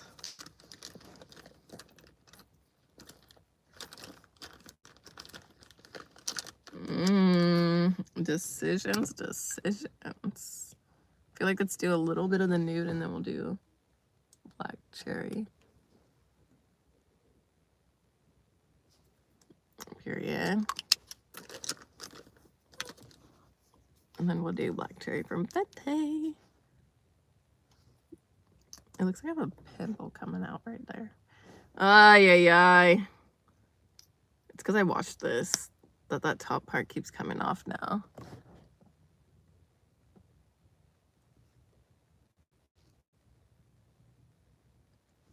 But it's okay. Fire! I love sweet tea. Sweet tea is such a good color.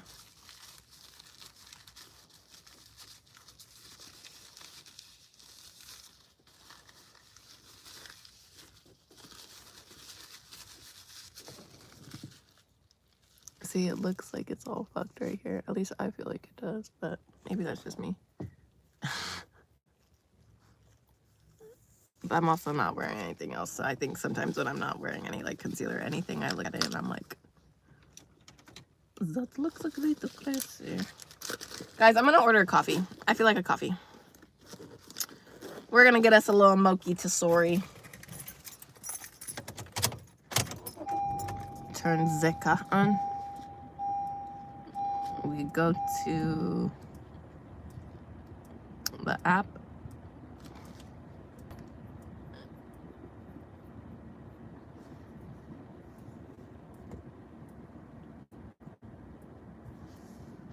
Love that color. Thank you. It's a Morphe liner, so it's cheap as fuck. They're not that expensive. Morphe liners are so good.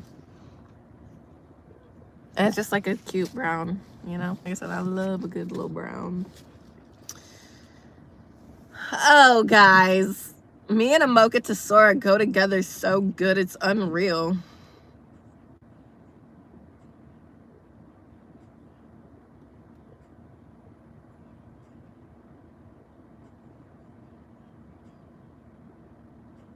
Hey. $7.15 for a coffee is literally like wild. It's literally wild. Period. Says it'll be done at 12:45, which will be before I get there. So it better actually be done. If not, we're suing Phil's because this will be a time that they friggin'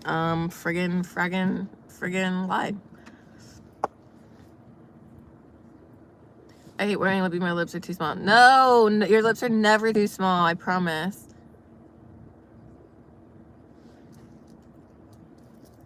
Oh, so the same thing.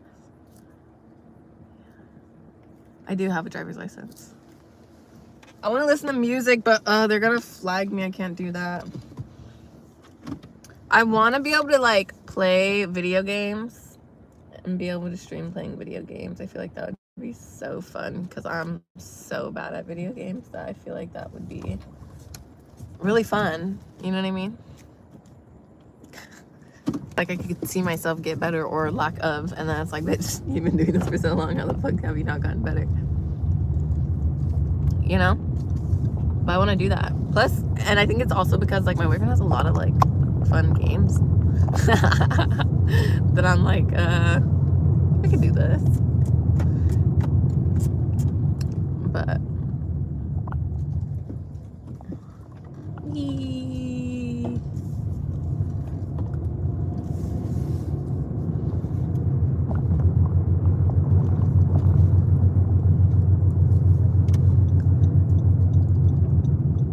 one con about going to the coffee shop when we go on live is it literally has the worst freaking connection in the whole wide world, but it's okay.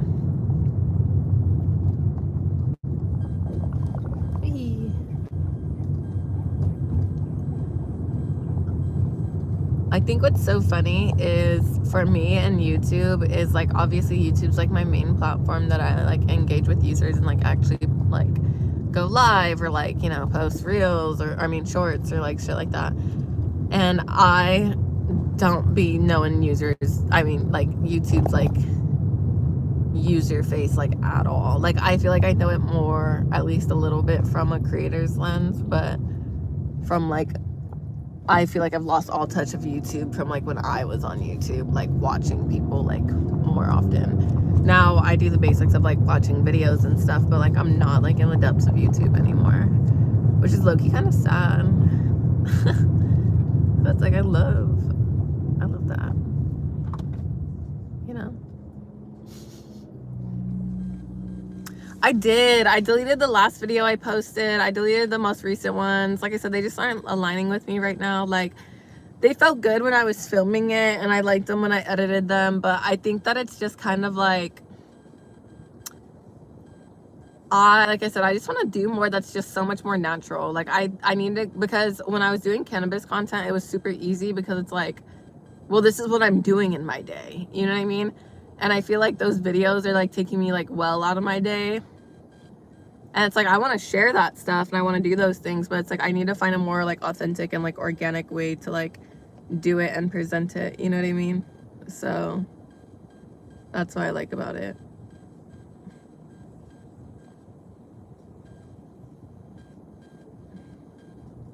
Okay, I watched it. Yeah. Oh, I think they are on period. Yeah, I think,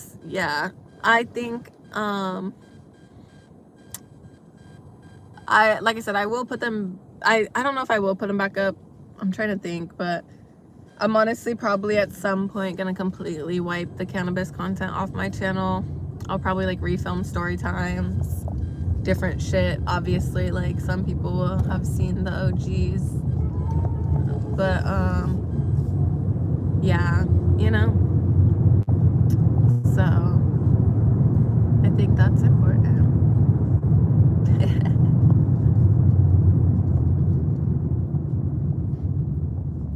So early lives, especially the makeup ones. Oh yeah, I know.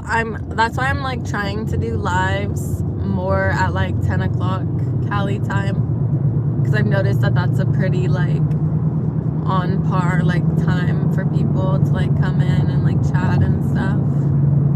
So on average, at least, you know.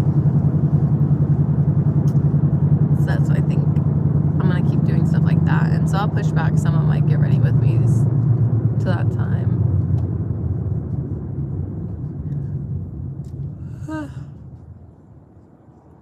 This is why I need the coffee. I need to like wake up. I also need more food, which I'm trying to think of what I want because I feel like I'm pretty picky right now.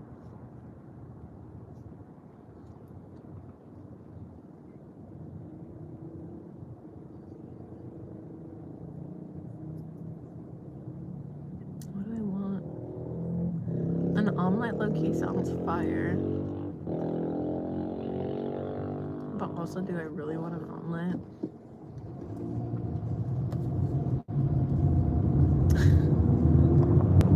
I don't know what sounds good.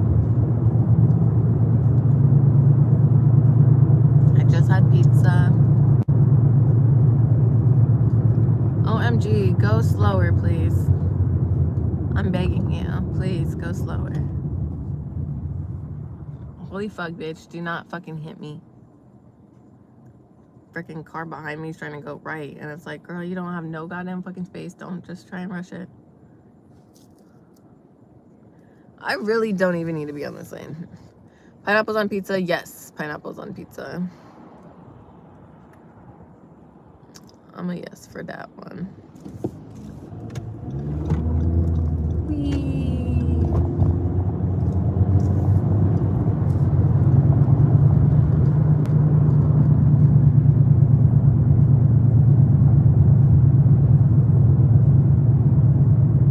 Oof. Haha, they flipped them off. I was gonna say that was a close one.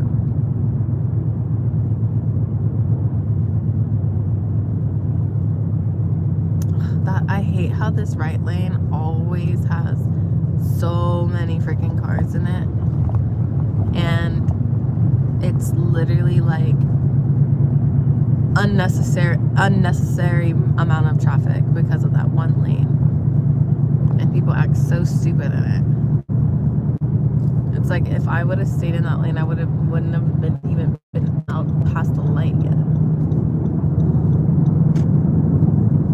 There's so many cops out, but I think that's because it's I think there's a protest. I think there's at least a high school walkout. I think happening right now. But that's the only reason. That's my assumption of a reason, at least.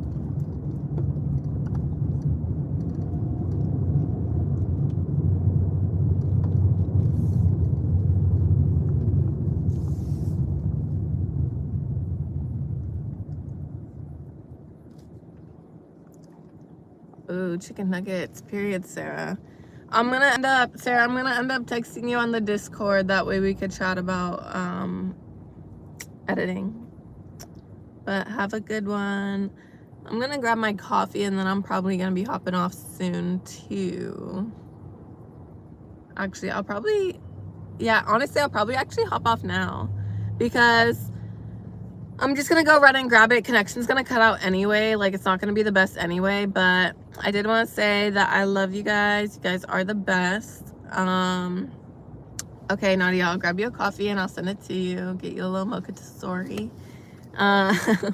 But yeah, love y'all. If you guys want to rewatch the live or hear the whole story or whatever you guys want to do, it's gonna be up on my channel. Feel free to like leave comments on it, whatever you guys want. And yeah, hopefully you stuck with me. Moral of the story, remember, don't hold animosity. At the end of the day, I wish her the best, you know. But love y'all. Hope you guys have a great day, and I will see you soon. Let me turn first before I end it because safety. Okay, bye.